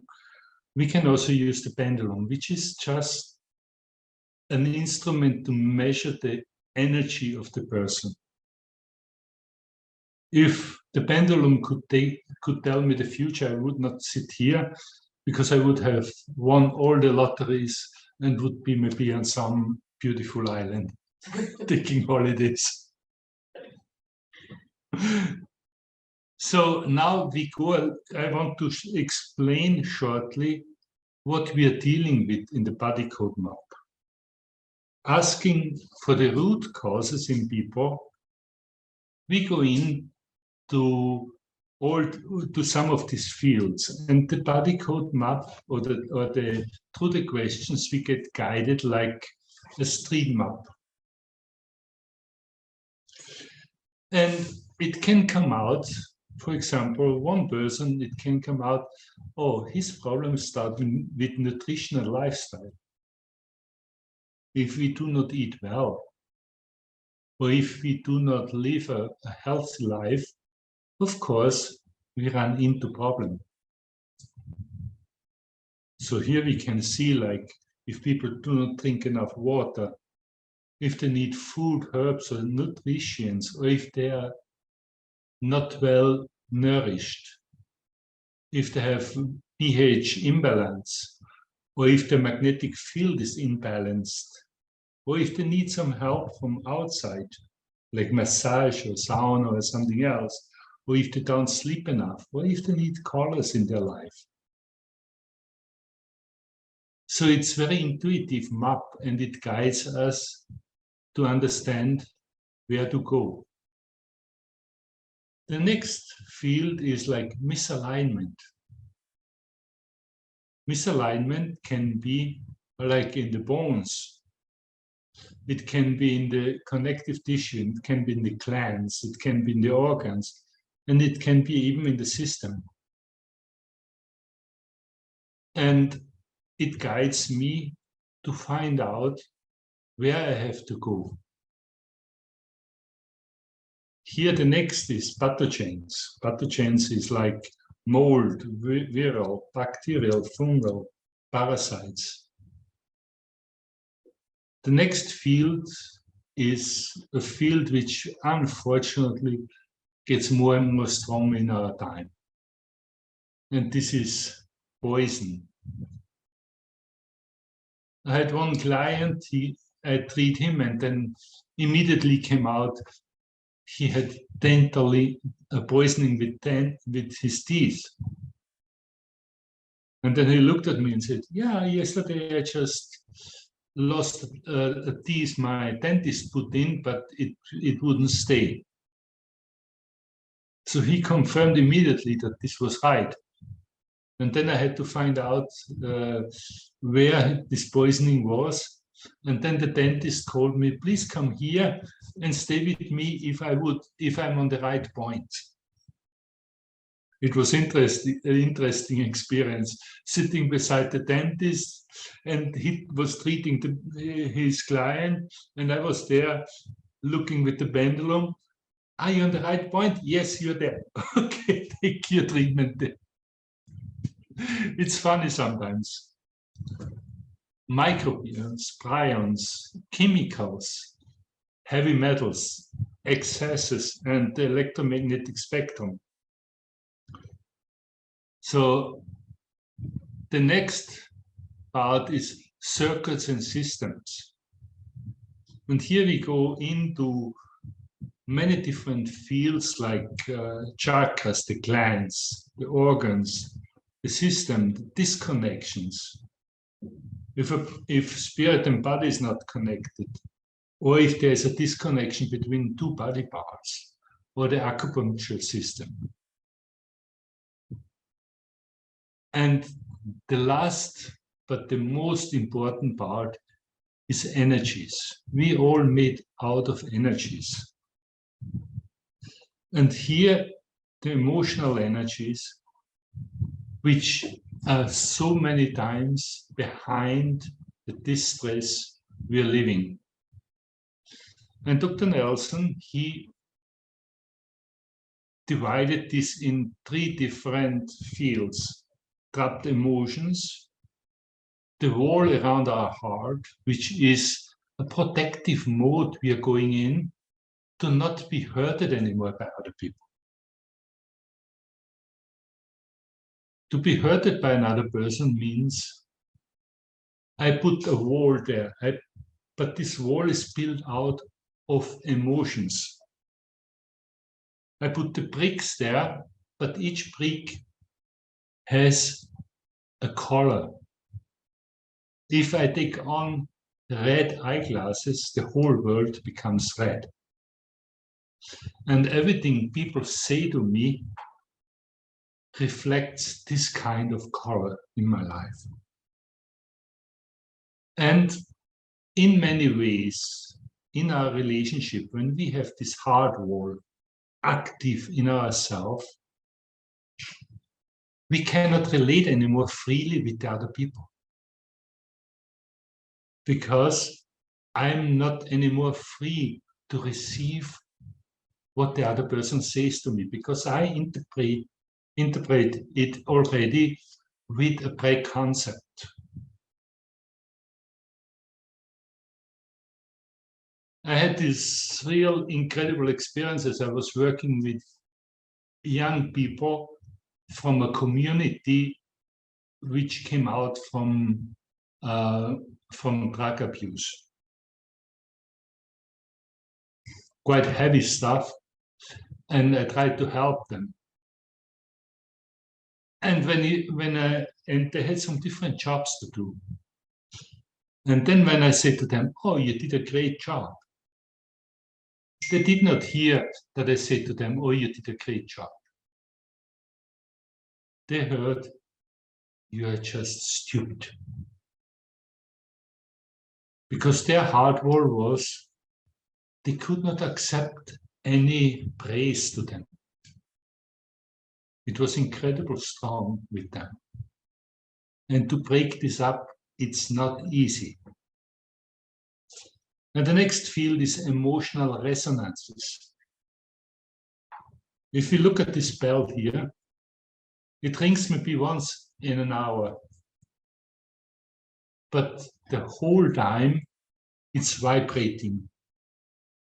And there needs just a little bit to make her know to ring again. And in this way, if a person is resonating in an emotion, you touch this person and immediately this person explodes. Or this person immediately reacts. And if we cannot take care of this, this person is real in a prison. So this method is working very well to help people to find peace again, to find peace in his heart, in their hearts again. Then, okay, let's go to energies. This is here we have allergies and intolerances. Then here we have the addictive hard energies. Why people get addicted to something. With the person who gets addicted to chocolate, because there is an energy in this person through which he likes to replace the lack of love he feels or she feels. So this is a very incredible work Dr. Nelson did to identify this and to find out tools to take care of it. But of course, it's not a magic pill. It's a work we have to do on ourselves, and we just can be the helper for the person to take care of. Then the next field is post-traumatic energies. Post-traumatic energies can be like psychic trauma, which means in an event there are many different emotions come together and they are turning the person upside down. There can be a physical trauma, an accident, the energy of inflammation or the energy of miasm. Miasm was discovered by Hahnemann, what means he discovered that sicknesses leave an energy in the person behind. And in this field, they are basically all the inherited sicknesses. So let's go back one step. Then let's go first to the mental energies. Will to die. If a person really gets down and loses his will to live, no will to live. All these energies stay in us. Or broadcast messages, where we give out messages, we become like the sender to a message. This can be that we have this message in our mind, I'm stupid. And I broadcast this message to all the people around me, and they treat me as if I were real stupid. Because I broadcast this message. So we need to get a positive message out. The despair anchor. That's another part. We have something, an anchor, a truth. We believe this is true. The earth is flat, so this is my despair anchor. So I cannot accept anything else. Or the next part is images we have about ourselves. Let's say a person sees himself as fat. the subconscious mind will lead this person to become fat. Because this is what this person thinks about himself. Or the next field is the memory field. Memories which usually should be in our past. But if these memories stay in front of us, we are not making step forward because we feel these memories are blocking us. Or she always treated me badly, so I do not go anymore to this person. That's a memory. Or I don't go to this place because I didn't feel well there. It's a memory. So the need to take this out. Here the need for T3 session is like a reprogrammation of cellular reprogrammation. I don't want to go into this too much because this is a whole world behind. The next and the last part I want to speak is about offensive energies. And it's an incredible part of it. In the original energy code, Kurt worked very much about this concept of offensive energies. But we also here we have a part of offensive energies. The first one is cording. The umbilical cord which brings two people together. If this umbilical cord is heart to heart, then everything is okay. But if it's heart to guts, then things will be more difficult. Post-hypnotic suggestions, this is very much about spiritual world which influences people to think in a certain way. And even people can become inverted there. So good become evil and evil become good. Then saboteur is like an energetic weapon is placed in the body of the person. It's incredible what kind of experiences I had with them. When I took out from people this kind of energetic weapon, they came in pain and they went out without pain. And then they said, how could you do this? You didn't even touch me. Then the next field is curses. Curses is bad wishes toward other people or bad wishes which were spoken against you. And they influence. They have a big influence on us. And the last is entities, which is more the spiritual side. Of course, we think about how to take care of it, but of course, Chongbyong can do a lot. But we do not have Chongbyong in our houses or in the environment we are living in. So we need to have methods to take care of this.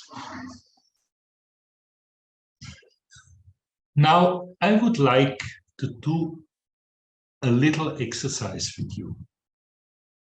Okay?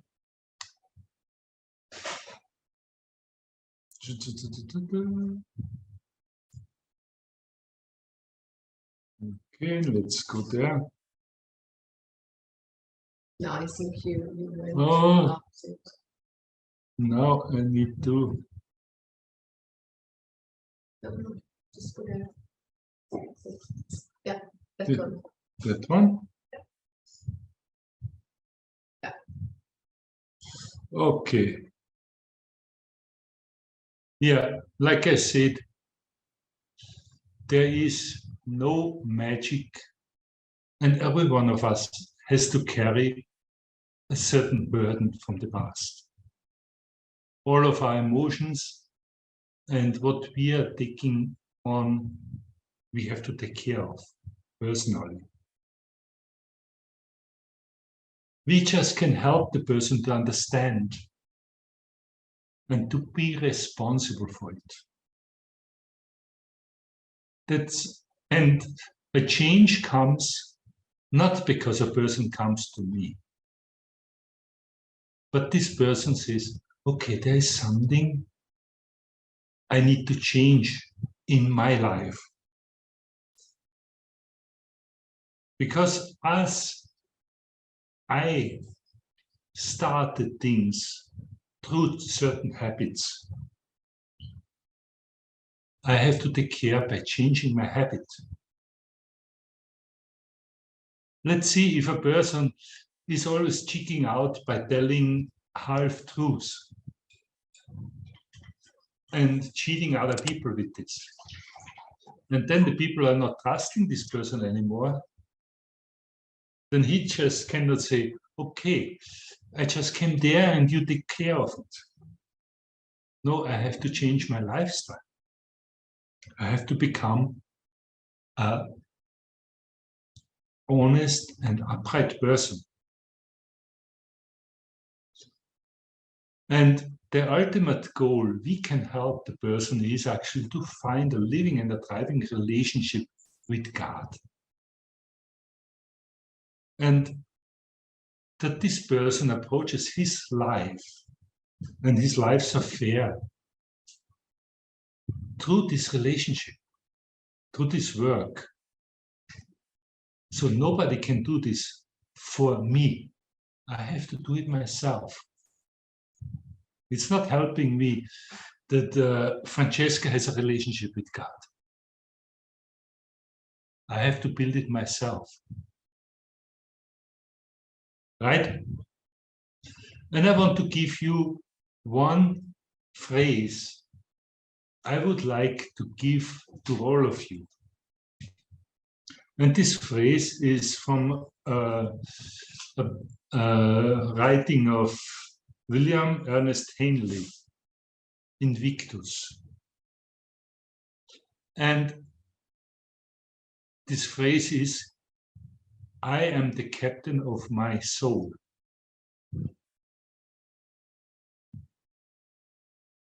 So everyone is the captain of his soul, and everyone is responsible for his own life. That is very important. So now I like you to sit comfortable and to follow me in this small meditation. Close your eyes if you feel comfortable and try to imagine the things I'm telling you. Now you breathe in and take care of your breathing. Breathe out again. And you control your breathing. And now you get a big gift from God. And this gift is a shield, which attaches to your left forearm. This shield is very special because for you it is transparent. For the other people, just if you allow them to look through. And now imagine when you say shield up, this shield becomes like a ball of glass around you, all around you. It protects you from negativity, from hatred, from bad feelings. Only truth, love, honest feeling can pass through. While all the negativity is repelled by it. And this shield is incredibly strong because it comes directly from God. It's a gift from God. But now you get a second gift from God. And this is a beam of white light, which comes from above and enters directly in your heart. and makes your heart to become filled with white light. And because it's so strong, your heart becomes white light. It shines out from your heart, and all your body becomes this white light. And all the space inside the shield is filled with white light. And in this, just to trust in yourself, to believe in yourself, to be strong, to be yourself can exist. Truth just can exist there. And all the negativity is burned up with this white light. And you breathe in love. And you breathe out all your fears and let them go.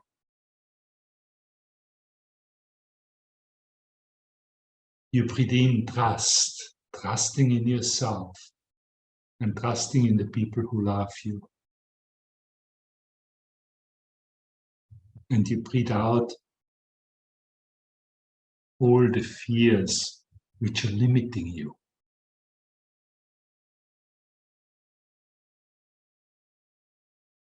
You breathe in the strength and the help all the nature gives to you and God gives to you.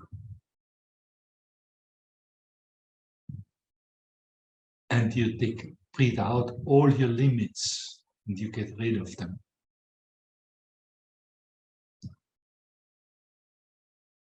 You breathe in the energy God gives to you, the life energy, the strength. And you breathe out your fears and your littleness. And you breathe in and you breathe out. And now, when you're ready, you come back here. You start to open your eyes. And you come back here. Now, I want to say just 2 or 3 things toward this shield. This shield is now part of you. You use it to protect yourself from negativity around you. You need to be very careful. The shield is connected directly with your heart. When a negative person comes to you, this person wants that you become negative like him or like her. If you stay on the shore of the sea, and inside the water there's a person who says, help me, I'm drowning, help me. The first reaction would be to jump in. And the result would be 2 people are then afterwards shouting out, help me, we are drowning. Because this person will take you down with him or with her. But if you take the life-saving belt and you throw it to this person, then this person can grab onto it. And then the rope, you pull this person out from the water and you help it. You did not leave the safe ground of your positive emotions. So you can take this, you can help this person if this person wants to be helped. This is very important. So this is what I like to share today with you. There's much more to say, but this cannot be said in a short presentation. But if you have questions, I'm here for answering the questions. There is also the book, The Emotion Code, and there are many, many tools And each one of you needs to find the tool which is most fitting for him or for her. All the ways to healing are good ways, but it's up to each person to walk on it. Thank you very much. Thank you. Thank you so much, Franz. Thank you so much for this lecture and for the shielding exercise. It was really interesting. And I think many of us now feel very protected and very powerful and very safe. It's really great to hear about this holistic approach to health, as you were saying. On one hand, we are beings of body, but we're also beings of the spiritual realm. So it's great to take into consideration both aspects, and all of these different methods can go hand in hand to not only treat maybe diseases, but also promote health, full health in a more rounded and complete way. So thank you very much for explaining briefly about the emotion code and body code. I'm sure that there is way more that you could explain and that we could hear about, but this was just a general kind of overview of the method for those who don't know. And if you would like to learn more, or if you'd like to get in touch with Franz, we will also send your way his contact, and also, as he said, the book on the emotion code and body code that he recommends as well. So look forward to that link in the chat during the break.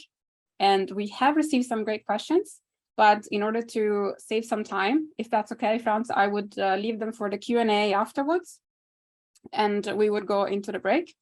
Is that okay? So I will just save the questions for the end of the third session, and then we can ask Hilde some questions and you the rest of the questions as well. Yeah, all right, awesome. Great.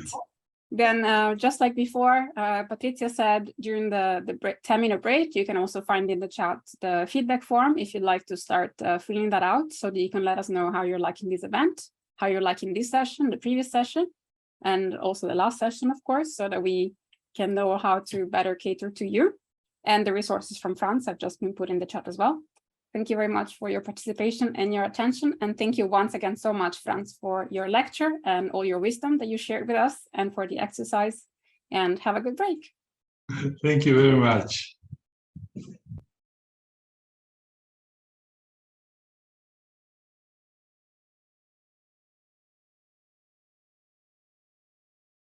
Welcome back, everybody. Can you hear me okay? Fantastic, fantastic. What an afternoon we're having, right?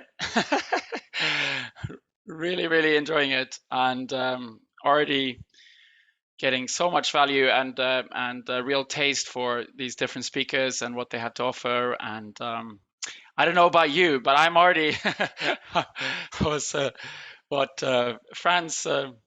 meditation was very nice, and I'm still feeling a bit emotional from it, to be honest. And Hilde and the testimonies earlier all brought such some valuable insights that we can all reflect on, and also good for all of us. Everything is going to be recorded, so you can always go back and listen to it again, take it in, or listen to Fran's meditation, which I will do again for sure. Yes, so thank you so much, everybody, for sticking with the program, and it's probably very, very hot in some of your countries, so we're so grateful that everybody's here. It looks like a lot of people are staying on, which is incredible. And thank you for all the speakers and everybody, all the MCs investing in today's program. So super excited for this last session, and then we're going into the Q&A.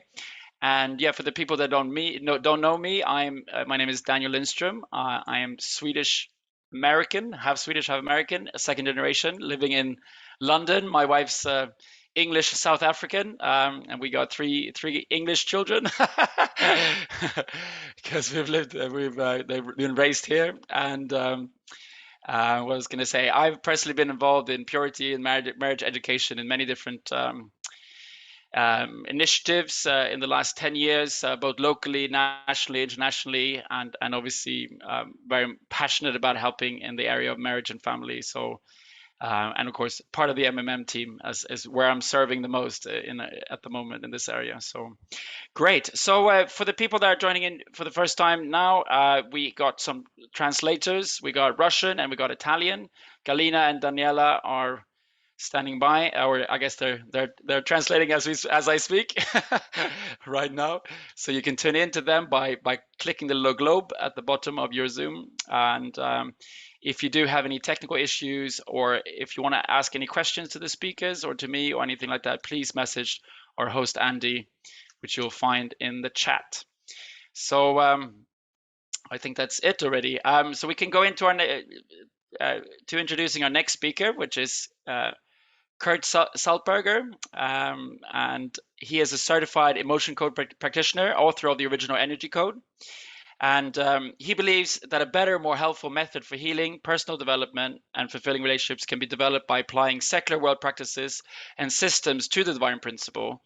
And since 1981, he has been involved in personality and communication training. In 2009, when he learned about emotion code, his path as an energetic practitioner began. In about 10,000 sessions, this journey led him to incredible and unexpected experiences, including developing the original energy code, which is an energetic method to release all kinds of harmful energies generated in fallen history.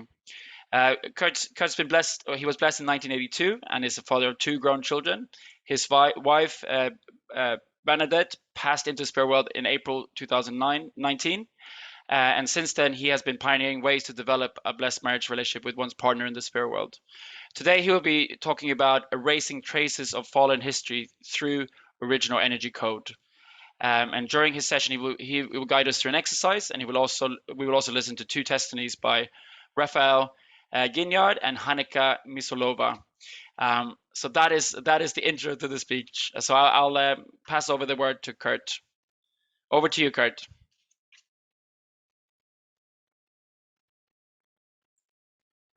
Oh, with your mic on. Yeah, we can't hear you, Kurt.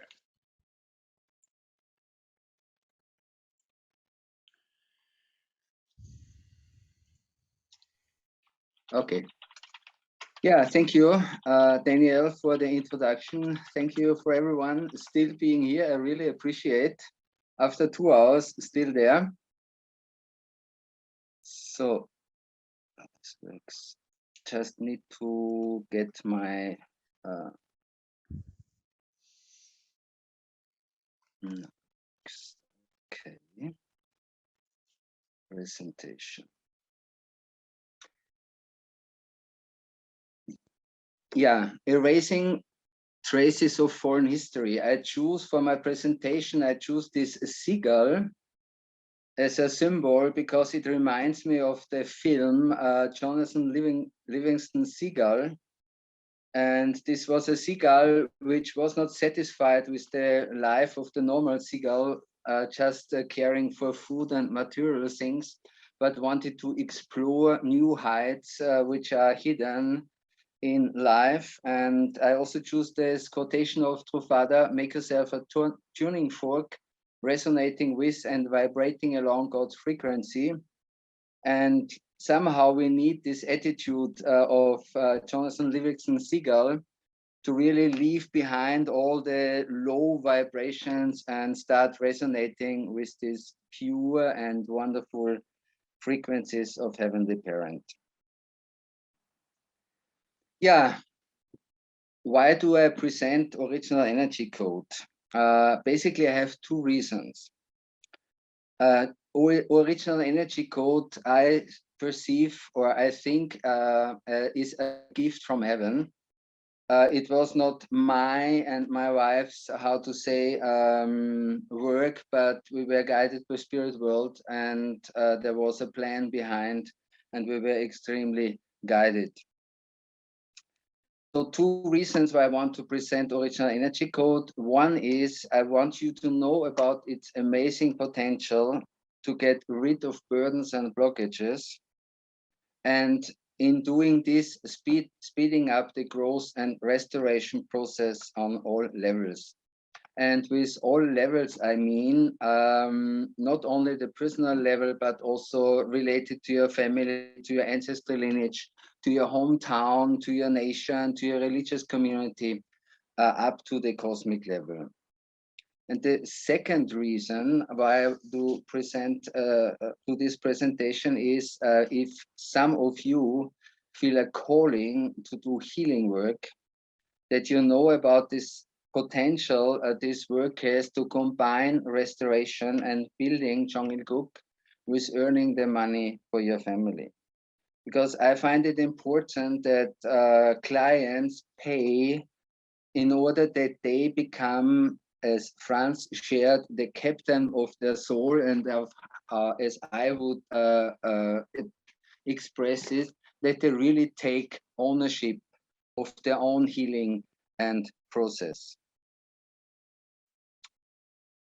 Yeah, a few words about energetic work. And with energy work, many different kinds of energy work are existing, like prana healing and with Bach flowers, many other things. But original emotion code, body code, and original energy code have one specific quality that deal with the causes of the imbalances, while most of the other energetic healing methods just try to get the person in balance again.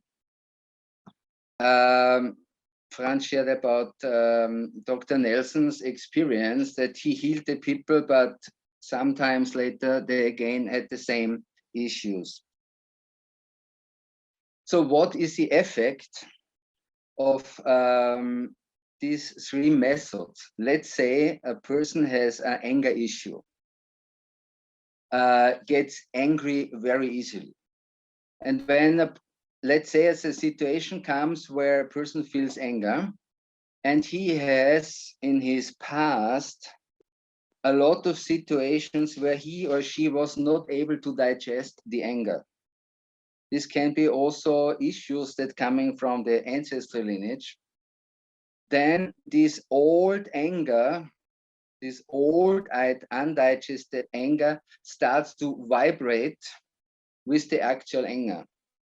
And in such kind of situations, it's really difficult to digest or deal normally reasonable with the actual situation, because the old stuff is interfering. What can we do with energy work? So emotion code, body code, or original energy code, we can take away the harmful energies that were generated in the past, so that we are free to deal with the actual situation. But of course, if we have difficulties to deal with anger, we still need to learn, if I experience anger, what does the anger tell me? How can I deal with it? How can I digest the situation? This is what in Hilde's part is skills and practice. Yeah, some people might feel like this poor guy here carrying around the burdens of the past. Sometimes I feel like this, maybe also sometimes. But if you're feeling like this, these three methods can really make an amazing difference in your life if you use them and allow others to help you. Yeah, my topic today is erasing traces of fallen history.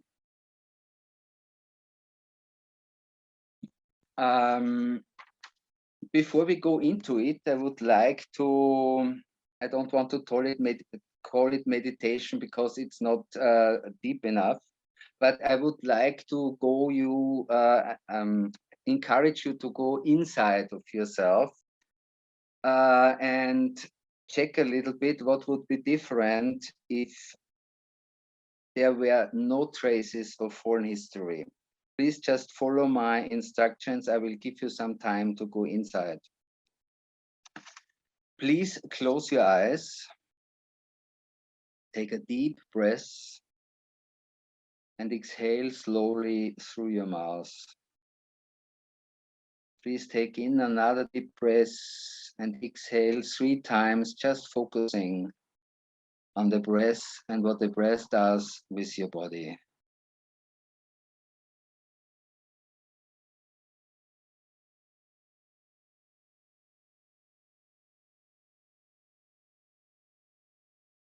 Then try to sense, how do you feel when you are completely liberated from all traces of foreign history?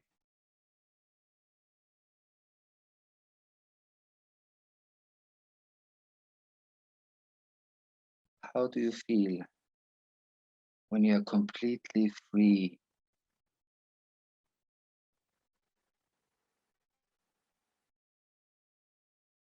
If thoughts come up that block you to sense that feeling, just one more time, try to sense how you will feel when you're really free from all these burdens.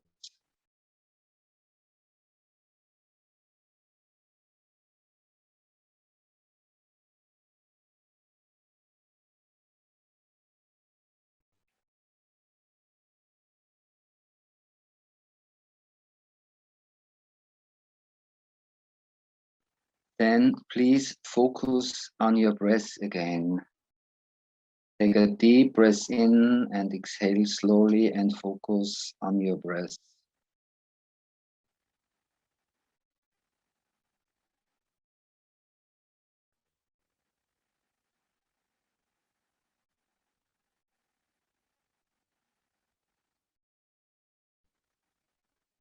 Then try to sense how Heavenly Parent feels when all the children are freed from the traces of foreign history. How Heavenly Parent feels when this foreign history is gone.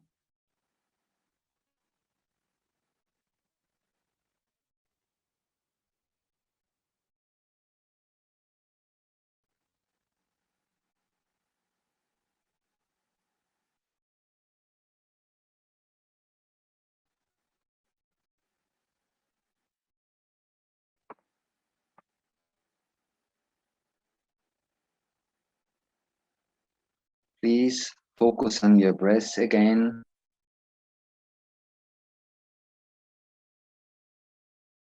And come back to us.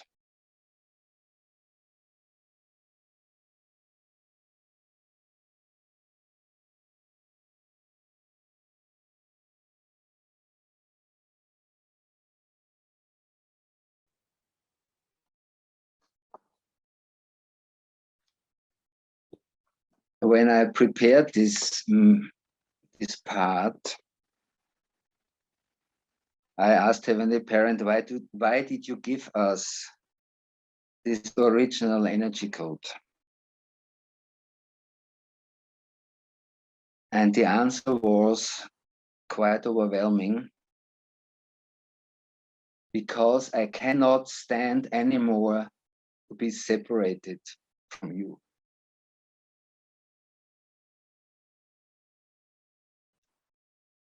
And it was very clear that God did not mean me with the you, but all his children, each and every one of them.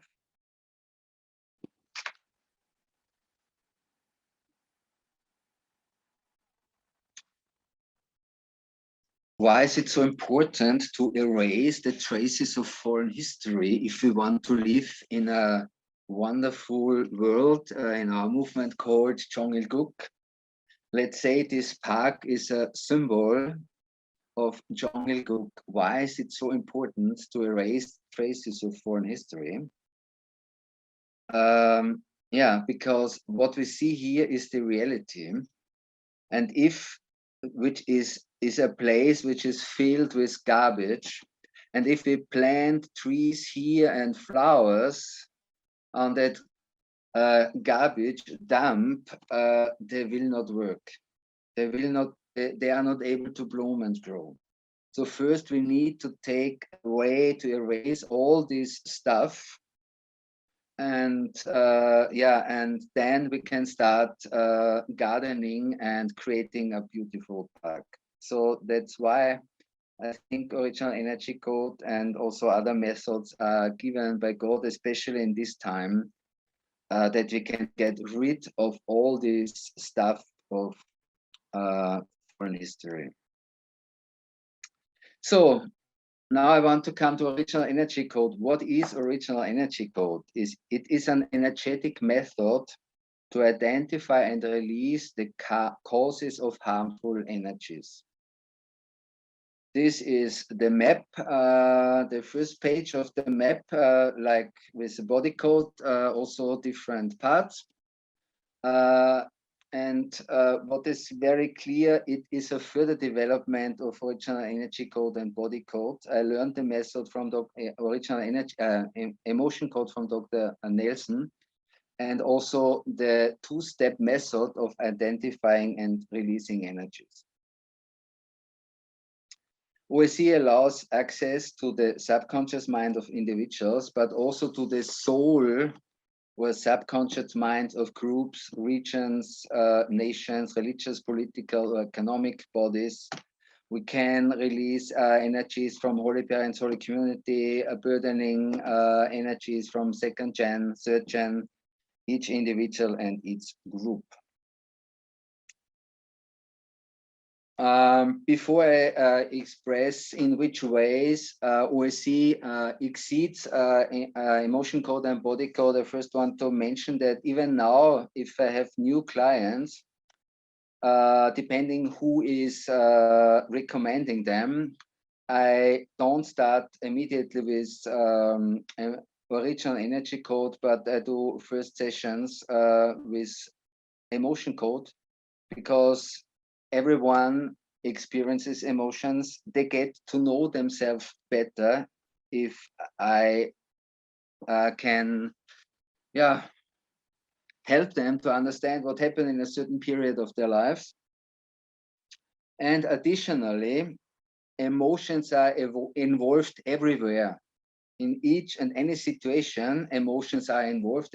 That's why emotion code is on one hand so simple, because it's just one page.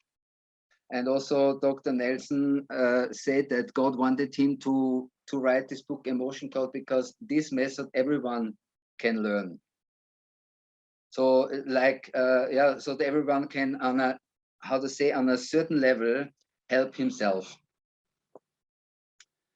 This is I wanted to share also to value the work of Dr. Nelson, from whom I learned really a lot. OSC exceeds original energy code. OSC exceeds emotion code and body code, who are based on the Christian foundation, because it's based on True Parents Foundation. And the focus is on restoration and spiritual growth, not only on healing individuals, which is the main focus of emotion code and body code. It offers a higher quality in the identification process. The main purpose in emotion code and body code is to identify the emotion, to get the harmful energy and to get rid of it. Original energy code is designed to create maximum awareness within the client of what is going on within himself. And I'm sometimes really surprised if I, let's say, take 3-4 minutes with one client to get the really precise term for the issue. How important it is if we get this very point. It really creates a much deeper awareness and joy and I don't find the proper English word, sorry. Offers a much higher quality in dealing with issues related to the spirit world. Energies are everywhere. We have energies in the spirit world, we have energies here in the physical world. That means we can have access to people in spirit world in the same way like we have with people in the physical world. So that means we can have access to basically all historical issues that we learn in the divine principle on the side of goodness, but also on the evil side. It has a deeper understanding and access to black magic, curses, and other, how to say, aggressive energies or methods of the evil spirit world. It allows releasing possessions. That means if a person has a what I don't call them evil spirit, has a wounded spirit on himself or within himself, we can release this possession on the foundation of healing their traumas. And when I deal with people with some issues in the ancestor lineage or even direct possession, my main emphasis is on healing the wounded spirit. Because if the wounded spirit is healed, then he has no motivation anymore to how to say, to damage the person he is attacking. And so he is free to live. Usually we send them either to Chongpyong if this is possible, or to the best place in spirit world for their healing and further development.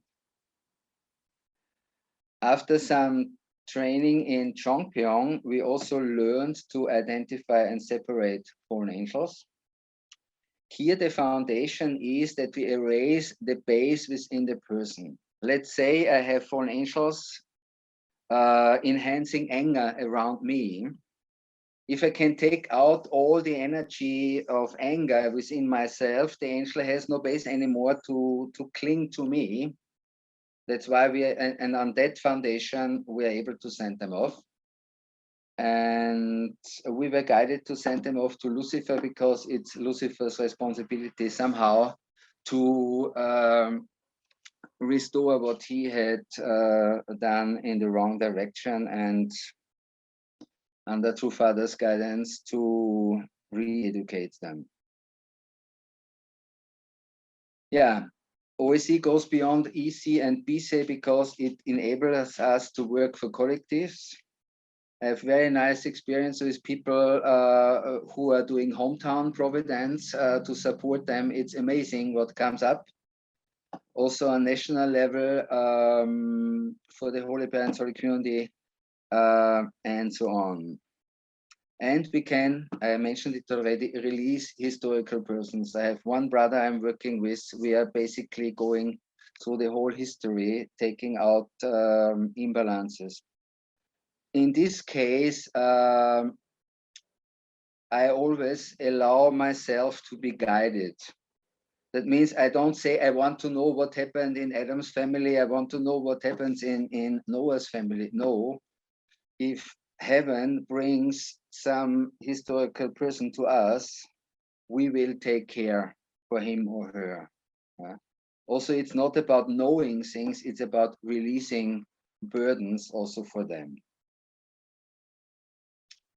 Yeah, I was asked by the MMM team to also explain a little bit about the, how to say, difference and cooperation between original energy code and the work of Chongpyong. Yeah, first I need to state original energy code could not exist without the foundation of Two Parents and the foundation of the Chongpyong Providence. I am absolutely clear about this. So that means this is the foundation for what we are doing.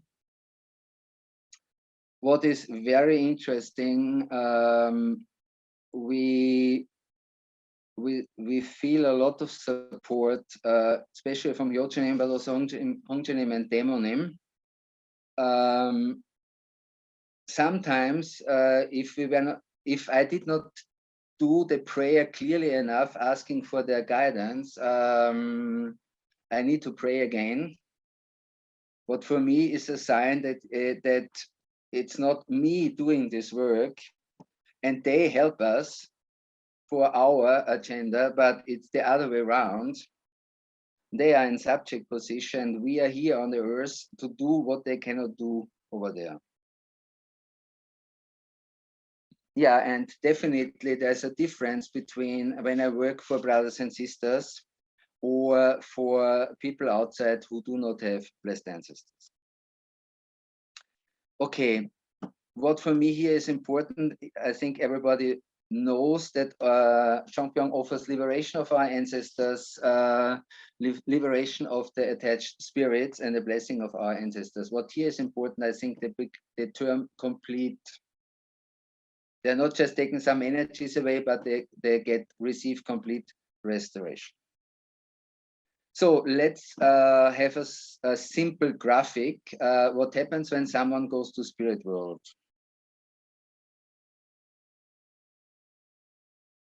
He takes the issues, sorry, that was the wrong thing. He takes the unresolved issues with him. Okay, you know this Bible quote, whatever you bind on earth will be bound in heaven. That means the ancestors take their issues with themselves, but there's something else. He leaves part of it on the earth because they need to be restored. The issues were created on earth and they need to be resolved on earth. And if I am in the privileged position to inherit this issue, then it's my issue to restore it. And additionally, it could be that this ancestor has negative influence on me. Just very simple, let's say problem of alcohol. The ancestor really would encourage me, yes, take it, it's good for you, you relax, and so on. The benefit of Jombo, to make it sure, the issues are cleansed, ancestor has no issue anymore, and the negative influence might turn into a positive support if they have enough strength to do it.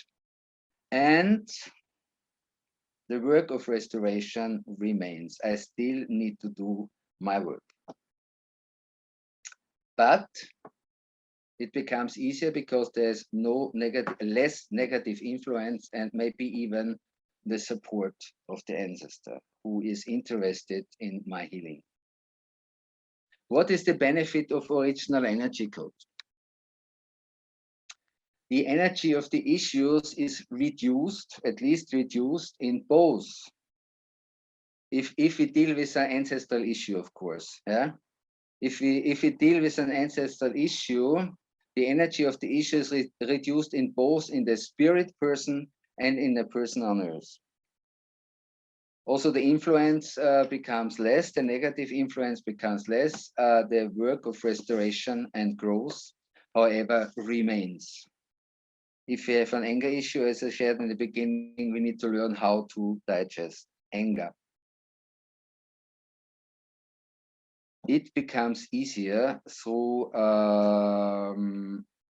energy work because to deal with normal anger is okay, but to deal with this big bag behind is really difficult. Yeah, what is Heavenly Parents' desire related to original energy code and the work of Chongpyong? Yeah, that we really use the open up to receive the blessings Heavenly Parent wants to give through the Jumbo Providence, and that we make use of the benefits provided by original energy code and other healing methods. And that we do our homework. I am really grateful to even quote Dr. Balkan in this session. So, what can we gain through original energy code? I will go quickly through it. Basically, as a client, more awareness about yourself, about your wounds from the childhood relationships, difficult circumstances. This is why this work is really a very good, how to say, complementary work also for the work Hilde is doing. We can get more awareness about ancestral issues and how they are influencing us, and also about collective issues, because we are all influenced by the history of our nations. just one example, when we started, when the war broke out between Russia and Ukraine, we started to release issues leading to that conflict. And the first stuff we got was conflicts among the early Christians in the first 4 centuries, where many different kind of directions and denominations developed, and some of them were quite persecuted also. Yeah, we can release what can we gain through an original energy code as clients. We can get rid of harmful or blocking energies in all kinds of all 3 blessings. I use this picture and many times explain, in many cases we have this backpack full of stones when we want to go up to the mountain. We get rid of the stones in there for this kind of work so that we are free to move on. Yeah, I shared already. And additionally, because it creates awareness, we get a lot of helpful insights what could be a helpful next step in our growing process. As practitioner, if you want to learn this method, it's an amazing tool for anyone who longs to contribute to healing and spiritual growth, for counselors, coaching, and therapists as an additional method, and to support leaders to remove obstacles in the area of responsibility, and to cooperate with organizations in the field of healing, personality development, or peace building. Okay, I would like to ask, how much time do we have? Good question. Huh? Yes, great question. Well, we have, yeah, you have about 15, 20 minutes tops. Okay, maybe. so yeah. Okay. So I would like to ask Raphael Guinard and later on Hanka Musilova for the testimonies. Yeah, Raphael, great to see you again. Hi, Kurt. Good to see you. Yeah, please could you share a little bit about yourself and especially what impact Original Energy Code had on you? Yeah, sure. Thank you, Kurt. Hi, everyone. Very good. Happy to be here. I remember being at the first MMM session. That was like a bit more than 2 years ago or something, I think it is. Raphael was our first speaker. I have to add that. Yeah, so happy to be back here and hearing this amazing content. And yeah, just I'm from France, Raphael Guinard. I'm a 2nd generation. I'm 37. I've been blessed for 17 years, and we have 3 children. And I'm also the national youth leader in France. I'm a life coach and recently stepped down as my responsibility as a pastor from the South Paris community. And yeah, I would like to share how Original Energy Code has impacted me. I'm a person that really believes a lot in actually practically taking responsibility, like taking action. I came from sports. You know, if in sports, if you want to succeed, you need to do things well. And I remember many years ago when my wife for the first time did some emotion code sessions, I was very skeptical. I was like, what is this stuff? Like, how can this actually practically really impact one's life, you know? And, but actually, yeah, it came to a point where in 2020, I discovered myself.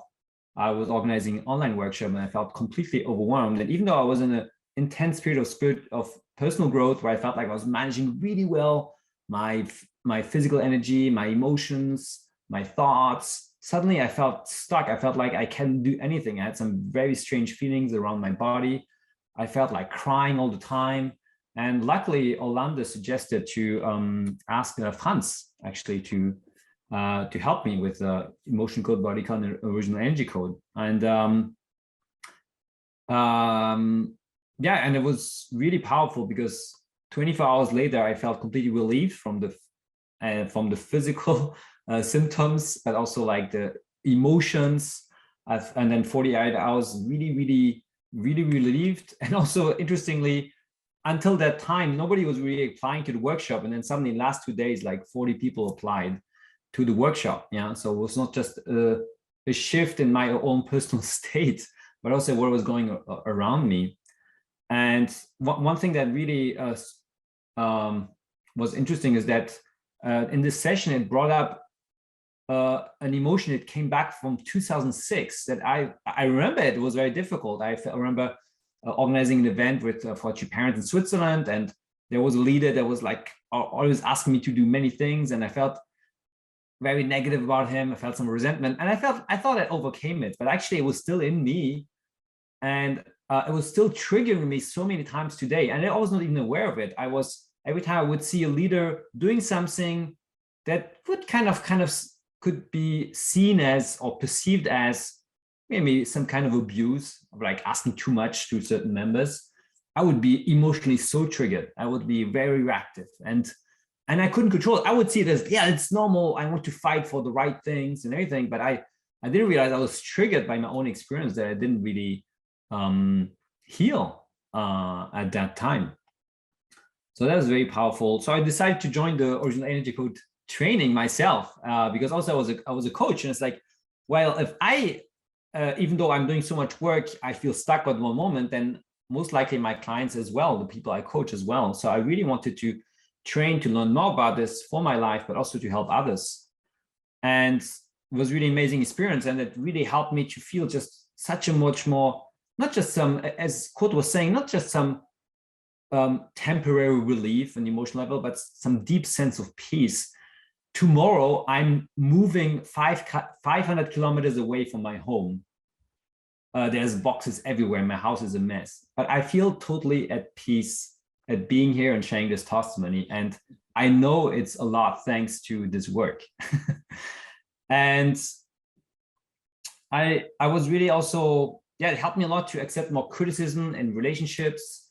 And my leadership role in the church, you know, you're confronted with a lot of criticism. The beginning was very difficult, but the more I was doing this, doing sessions around this, it helped me so much to just actually be receptive and understanding and have empathy.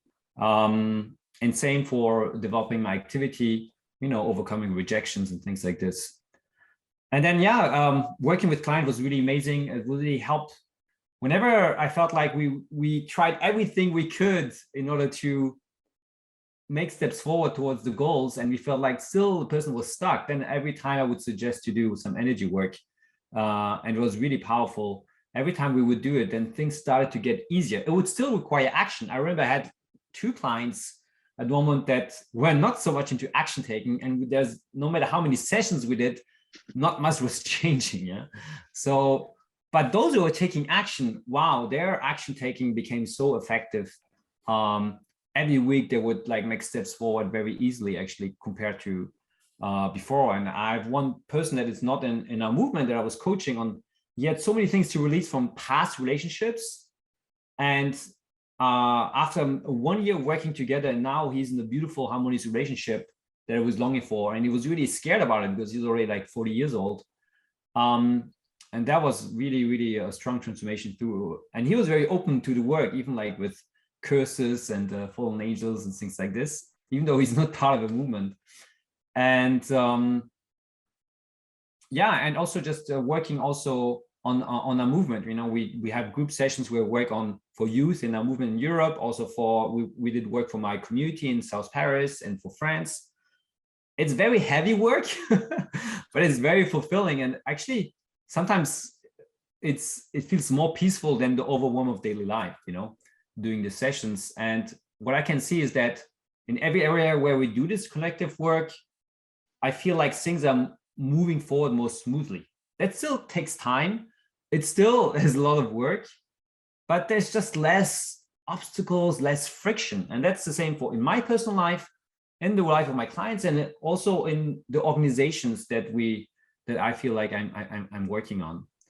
So yeah, I just wanted to share basically that how complementary this work is to, you know, any actions we do, any attitudes you try to have, any spiritual conditions we do, to actually really make progress in their lives and also impact other people's lives in a very powerful way. Thank you. Thank you so much, Raphael. Okay, now let's turn to Hanka. Yeah, I'm really grateful that God brought us two together. And when I got to know her, she was already experienced in emotion code because she also translated the book, The Emotion Code, into the Czech language. And she did the training 2 years ago in 2020 and is now, yeah, I really admire her. She cares for 7 children, yeah, and is still able to do energetic healing. And she had many people in her country and also beyond. And she assisted me in the last training, in the training we did 2021. And she still has some American sisters working with her. So, and yeah, Hanke, could you share a little bit how you manage beside the seven kids and being a mom and wife? And yeah, what's about, why do you love this work and what effect does it have on you? Thank you for introduction, Kurt. Well, actually, I came to this work because most of my life I was living in this shadow child, as Hilde was mentioning in her lecture. And I dealt a lot with my depressions, anxiety, and all these other things. So I was always looking for some method that can really help me practically. Yeah. And I'm still studying. I'm still in the process of studying and practicing different kinds of therapies and energy work. And this emotion, I started with the emotion code actually, because again, because of my depressions, and it really helped me at that time. And I was so excited about it that I needed to spread it out. That's why I translated the book. And it was at the time when I was expecting, I think, the 4th child or 5th child, I'm not sure now. But I just needed to spread it out quickly. And I was excited about it. And with body code and original energy code, it goes really deeper and deeper because there are many layers which can be covered now. And also I'm using some kind of coaching or personal development guidance with people. And because energy is everywhere and we are all connected through energy, that's why it's very simple to work with people, even if I'm not with them personally. I can work with them online through Zoom or WhatsApp. And because really energies are connected. And that's why I'm able to do it, because I'm still here at home and helping my family at the same time. And as my children grow up, it's more and more easy now. So more and more I'm now like going into more sessions now because I have more free time. Yeah. To say so. And also the children are really supportive, and my husband is very supportive in this way. That's why I can do it still. And I'm very excited about it because I can see the development in people. With each session, I can see how they grow, how they open up, how they are more and more released of their burdens, how they shine more and more. Especially if I get some feedback, it's very nice to hear the stories. Last week, I received a picture of newborn baby, and I dealt with her mother, and she could not get pregnant for many years. And we had a couple of sessions together, and now she successfully gave birth. So I'm always happy to hear those happy stories. Yeah. And now we are also working with those American sisters on the issues of all women, or Women's Federation mostly, but actually it's connected to all women of the world. And it's always very funny because at the time when we have a session, I usually have some challenge with my husband. And after that, we have a session with Women's Federation and we deal with exactly the same issue. So it's interesting to know that I'm not the only one who has these issues, but all the women of the world. And it's really going deeper and deeper into the history issues. How Kurt was mentioning about these historical burdens, they are really presented in us and in our relationships. So it's very good that we can work through this and we can release those burdens and those issues. Yeah. Thank you so much, Hanka, for this amazing testimony, and not only for the testimony, more for the work behind helping brothers and sisters and the Providence. I have 3 more slides. Is this okay to share them? Yes, I think that's the right. Okay. We So got about 7-8 minutes, if that's okay. yeah, okay, but I will skip this, that we do a practical experience. It will take too much time, sorry. Although the topic would be really nice. Wait a minute. No, it's better to skip it. Yeah, I just want to mention a little bit about, because original energy code is not yet an established work. Do you see my screen? Yes. What happened? You didn't see my screen, right? No, sorry. No, we can't see your screen at the moment. So okay, it's gone. Okay. Yeah, I just because original energy code is not yet developed method. It's still in the process. I want to share a little bit about the next steps. What from my side, and what could be next steps? Let's say it this way: next future steps and opportunities. If you are confronted with burdens, blockages, issues on whatever level, OSC might be a help. And we will send a list of practitioners to all of those who participated today, so that you can choose a person which is working in your language. You already got to know Hanka and Raphael, but quite some more people in different nations who would be able to work with you in your own language. Yeah, a short impulse about my vision.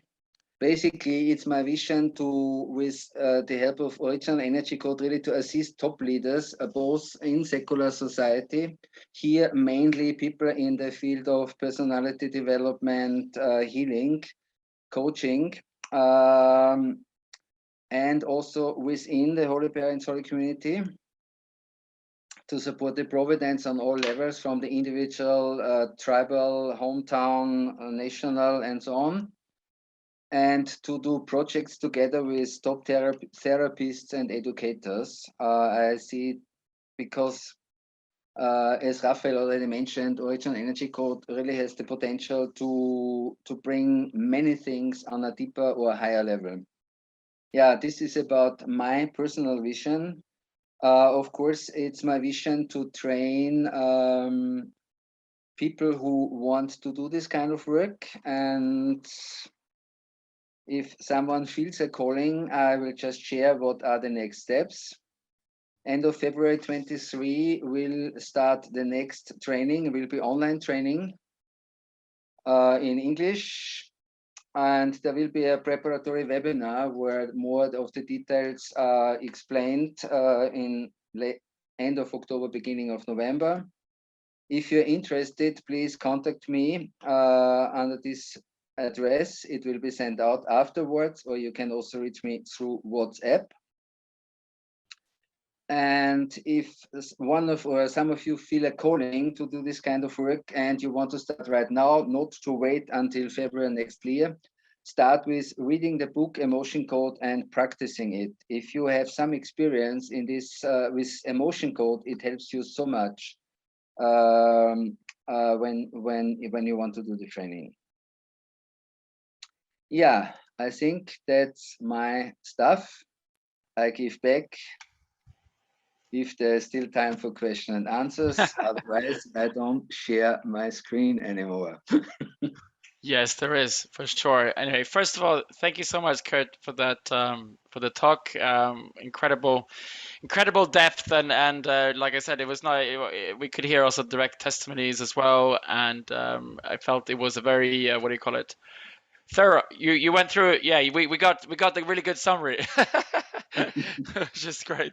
And I appreciate that with all the speakers. I think I felt like there's so much for everybody to learn more about. And there's so much knowledge and so much experience and all these different methods and also the work that you're doing here. So what I was going to say, we were just chatting here, the committee team. So I think we'll go into we open up for a general Q&A, but I'll start with some questions for you, Kurt. But I think if our other I hope our other two speakers are. Maybe they can just be ready as well. I'm not sure if we're all going to come up on the screen. And also, I think, Francesca and Patricia will also come back, and we'll have like a little group discussion, I suppose you could say, Q&A. So we'll do it all in one go, if that's okay. So that's good. But what I was going to say, I think, France and Patricia on the same screen. Yeah, I was just going to say that. Sorry, I was like, okay, I can go to another computer if necessary. No, otherwise, it's okay. It's just me. No worries. I was counting screens. We need 6 screens. There's 1 screen missing. Who's missing? So that's all good. Great. So so I guess we'll jump in with some Q&A. So there has been a few different questions, and I'm sure a few other questions will come up. So one of the questions that came up for you, Kurt, was when you were talking about healing of wounded spirits or sending off and sending them off somewhere else. Do you mean, for example, like Chongpyong work or healing? What did you mean by that? I guess is the Sorry, it was fundamental not question. clear enough. With we, I mean those who are practicing original energy code, or in this case, if it's anger, also emotion code. Oh, okay, fantastic. And let me see. Francesca, can you take the next question? Is that all right? That's just Absolutely. I have to go for it. I have somebody at the door. All right, no problem. Did you were you done with that question, Kurt? Can we go to the next question? I think so. Awesome. No, wrong slide. All right, so a question for Franz. How can you make sure that the info you receive is coming from the mind of a person and not from someone else? For example, some spirit who sits inside the person. Well, the answer here is how do I work? Do I work as a person with my client, or do I work and ask God he can help this client? So it is like a triangle. I pray to God that he can guide the session, and then God looks from his position down to the person. And so he knows very well where these things come from. So in this way, I'm quite protected, because also I'm protected in one more field, that I do not take on the energies from the person, because it is filtered through God. So this is a very important acknowledgement if we do energy work with people, that we are praying God can guide this session, that God can be the one who heals the person, who intervenes. So I had one very interesting experience with a lady, and I prayed, what can I do for this lady? And then the answer from God was, do not help her. And I was surprised, and I said, how come I shouldn't help her? So I did some very normal work, and I said, oh, I cannot help you now.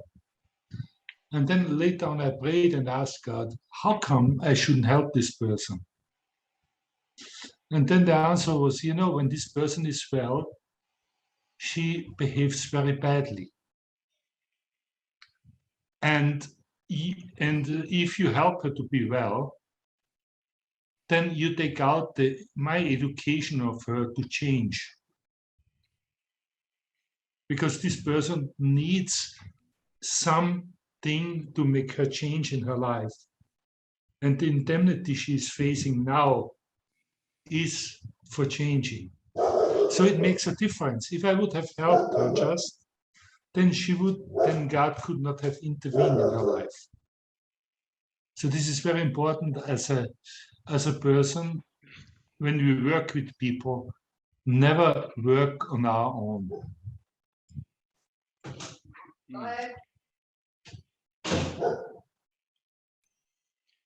Awesome. That's very interesting, very unexpected. Thank you for your answer, Franz. Is Patricia there to take the next question, or should I briefly mention it? She just went to take care of the dog. All right. Just a moment, Patricia. We're having interferences in our Q&A here. I'm sorry, but no problem. This crazy dog. Okay, so I was passing the mic to you for the question for Hilde. Okay. Question for Hilde. How does going back into your childhood help me? Yeah, this was a question, I read it before. It's quite a deep question. How does it help me to dig into what was out of my control? So, yeah. Hilde. Yes. Yeah. Great question, like always. Yeah, it is. It is a very... we are not volunteering and raising our hand to dig for anything negative. The thing is, it's more that things show up in our life and we choose to either go deeper and resolve things, or we move further and it shows up again. We stumble on it. We have a wall ahead of us and we can't, even when we want to. Sometimes we want to go through, head through the wall, and it just doesn't work. So it's not so much that we are choosing, okay, I'm digging back. We are choosing to get out of stuckness or of constant sicknesses or bad relationships or things like this. And finally, when we have enough, we say, okay, I'm gonna look at this, what's going on. Each person each person will be maybe choosing the depths in a different way. For some, it's enough to say, this is always what's going on. This is always happening to me. We look at the past, we find the story, and we go through it, we journal, release it in some ways with EFT, whatever. Other people maybe go there and they really need to release it on a different level, deeper grieving, or whatever it is.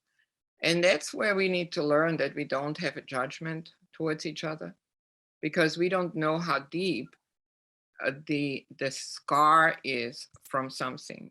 And in some cases, I know that we say, oh, she's so sensitive, or he's so sensitive, or we say, oh God, they're wasting this time and so on. It would, of course, be good if we ask questions and if we say, how can I help you through it? What do you need from me? Anything at all.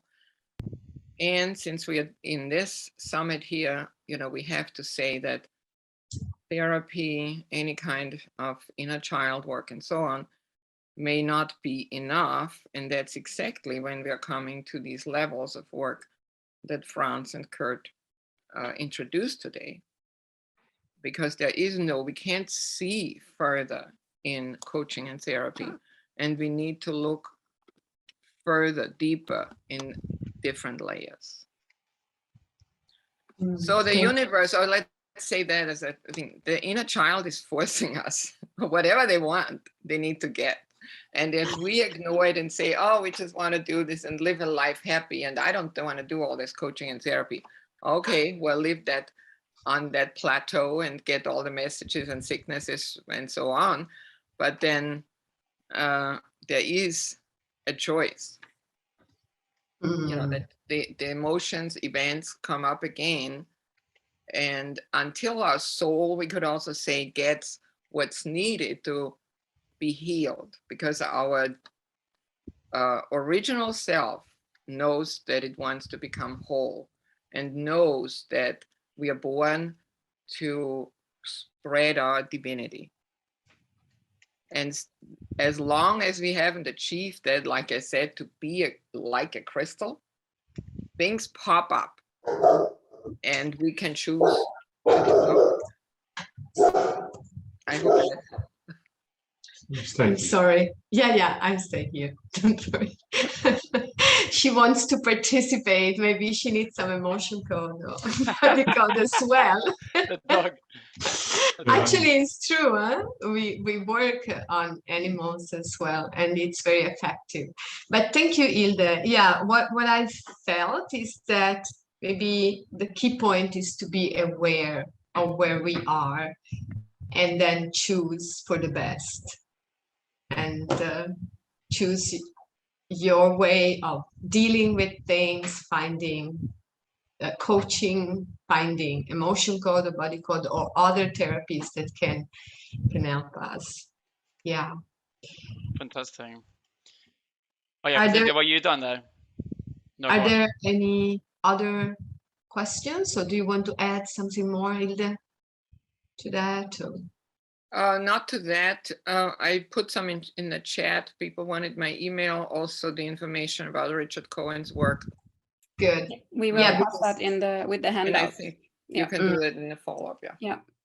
And something that came back from quite a few people as well, and I thought it would be good to just ask all the speakers this evening about that, was just maybe just a really brief overview of what it's like. I mean, yeah, what would a session look like with you or with one of your practitioners? Just so people get a feeling for, what if they did participate in something like that, or if they became a practitioner, what does it actually look like? Would that be okay? Maybe we can start with Kurt on that. Okay. I'm just thinking, should I answer the question about practitioner? Maybe Franz, you take practitioner role, and I take client's role, and I take practitioner role, because I advertised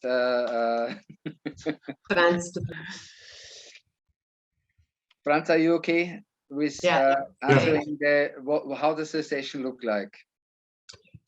How does a section look like? Section with OSC. Emotion code or OSC doesn't matter. Basically, it's the same for all of them, because the method is similar.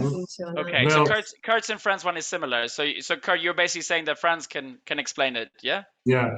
Okay. Basically, I'm preparing myself before a client comes to me with prayer, and usually the feeling is already there that I can see what this person needs. It comes already beforehand. And then welcoming the person, and first of all, it's like talking with the person a bit and find out if there is some issue the person wants to work on. This can be health issue, this can be emotional issue. Many times the people ask, okay, you take care of it, I don't know what to tell you. And then I open up my map and I ask for guidance from heaven, a small prayer, and then I start with the person to go into the map on what should we look today. And then I'll be guided actually to the situation where the person needs to work on. It is like a map, and it looks, okay, this person has an issue. Let's see, this person has an issue with this misalignment. To just give you a case, okay, this misalignment issue has a cause issue. So we go to the cause, and we find out this cause can be an emotional issue. So we need to solve first the emotional issue, and then we can solve the misalignment issue, and then we can see how if we need to go on. So it is like a session goes about 40 to 50 minutes, depends on the person. And we find out, we go to this map, looking where we have to go to the root of the problem. And at the end of the session, usually I conclude with saying thank you to the person for the trust. And the person also say thanks for what happens to it. But in many cases, it is actually that I speak about to the person that this is a grace from God which is given to him. And then the people are very open to speak about the spiritual background about this. For me, it's like, in many cases, giving a principal lecture, and I be paid for. I never thought people will pay for divine principle lectures, but I experience this on a daily basis. Good. And usually what happens is that the people, they feel the release of the emotional or the physical issue. And then what happens, we make another appointment, or we see what they need for the future, what kind of change they need to make in their lives. Be careful, you have an issue with anger, or you have an issue with your relationship with your wife. Be careful and take care of it. So there is some practical advice, and the people are taking this advice very serious and start to change something. The next time the wife comes and says, my husband has changed so much, he respects me much more now. And so it becomes like the wife, can I send my daughter? Oh, that's good. Actually, by being the wife of Franz and seeing many, many people coming and going, also brothers and sisters using emotion code, and also using it myself, and also using, and also calling Kurt sometimes, so I call him, Kurt, can you help me? And I really wanted to tell you, if you never try it, please just give it a try, because it is something that helps you a lot. As well as reading like the books that Hilde suggests, or whatever material came out from this summit. Do not let that there. Just give a try to read it, to step into that, because it means a lot. It's really giving to us such a deep awareness that you can even connect yourself much more to the spiritual realm, because we are both physical and spiritual being. And sometimes we totally forget that by being trapped into our physical life. So this is just my personal, suggestion. But, yeah, thank you, Franz, for answering the question.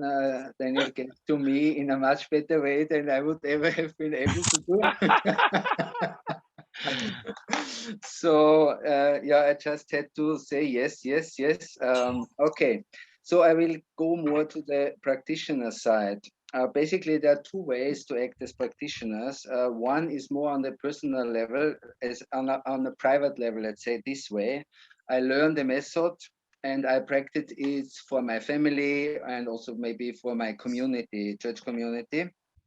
Or the other way is you really learn this method with the purpose of doing it as your business income, creating business for your family.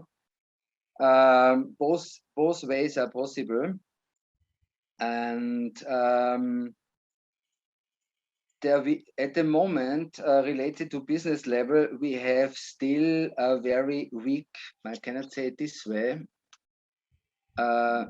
we have not much foundation related to the outside world. On purpose, I did not yet create a website because I feel that this original energy code has so much power and so much energy that we will be overwhelmed by clients in the future.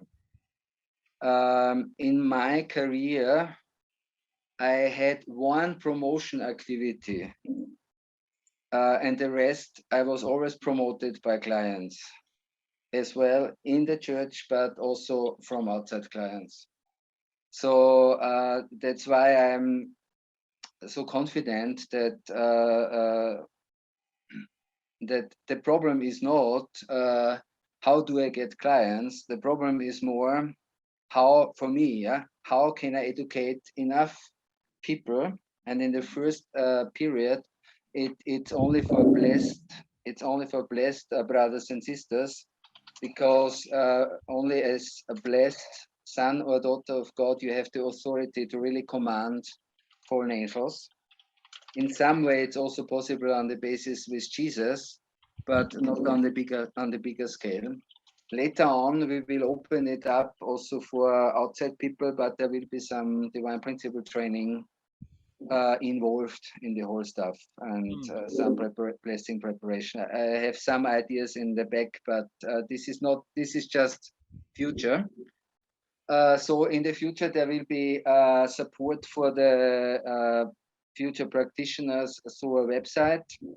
And yeah, even now I'm already in the position to send clients to the others, because I am full at the moment and I don't take regular clients additional.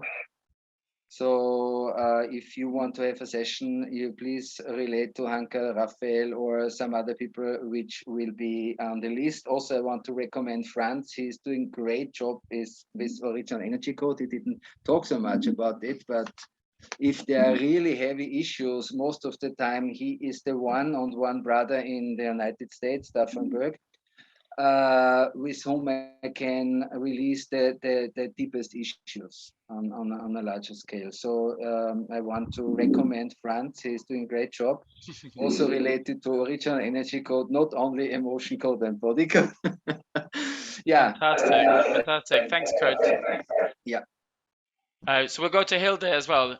So Hilde, how does a session with you or one of your practitioners or Yeah, so I have to say I don't take individual clients anymore.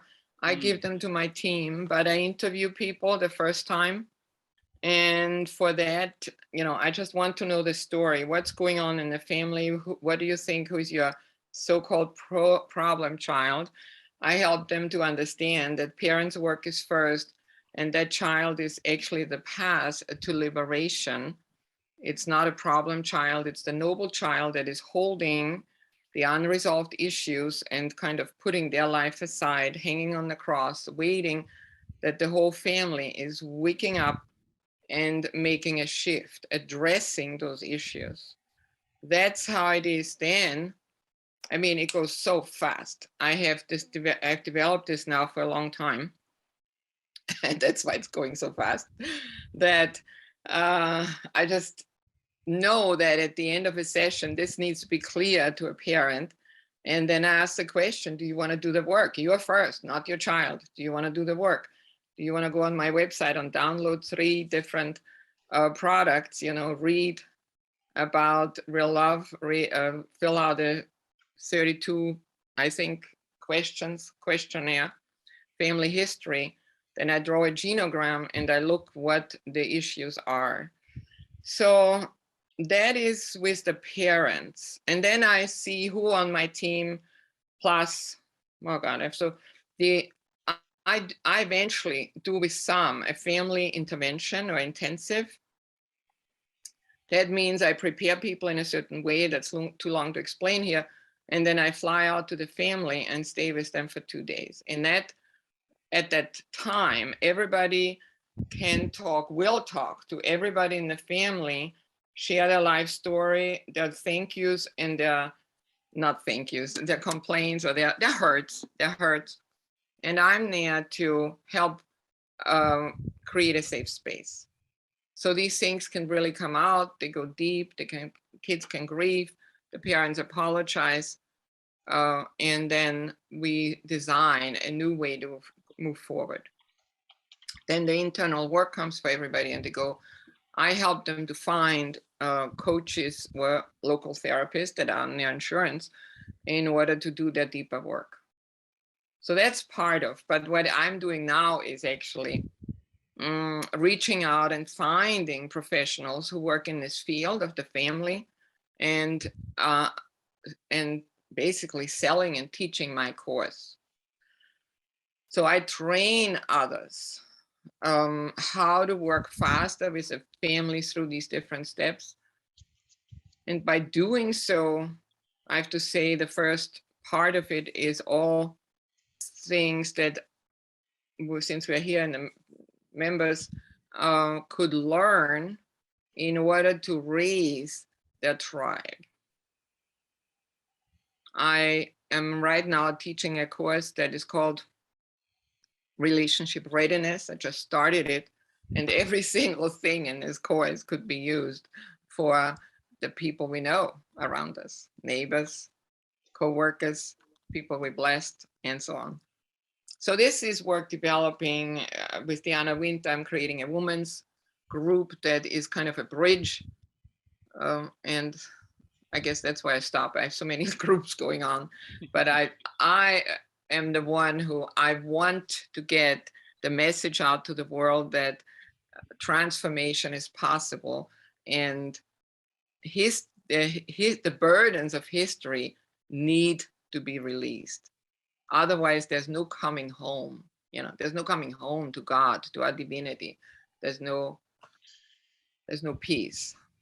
So thank you for this opportunity. There was one question here. What do you do when a spouse suffers with Asperger's syndrome? Yeah, go for that question, Hilda. That was, if I could answer that, no matter what syndromes people have, there's all kinds, ADD and so on. Well, therapy, some kind of support, there's all kinds of support that's out there and that's covered by insurance, to bring our love, the love of the spouse, will eventually bring that person who is in a circumstance like this to go and get help, or the people around, the children or friends, that person gets help. But there's no doubt about it that we stand more in a position of parent than of spouse when somebody has a big issue like this. So patience and knowing this is restoration, and then releasing things through the work that Kurt and Franz are doing, that would be so powerful, because you can't just solve it in the realm of coaching and psychology. Exactly. Yeah, it covers a different area, which there's so many different areas, and I think I think Franz, from my perspective, Franz and Kurt covered that kind of more that emotional side. But then there's a lot of practical things, and also I think there was some questions obviously about going back.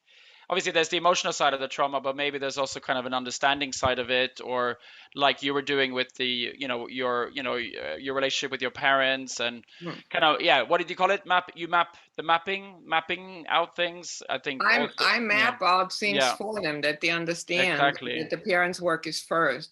All right.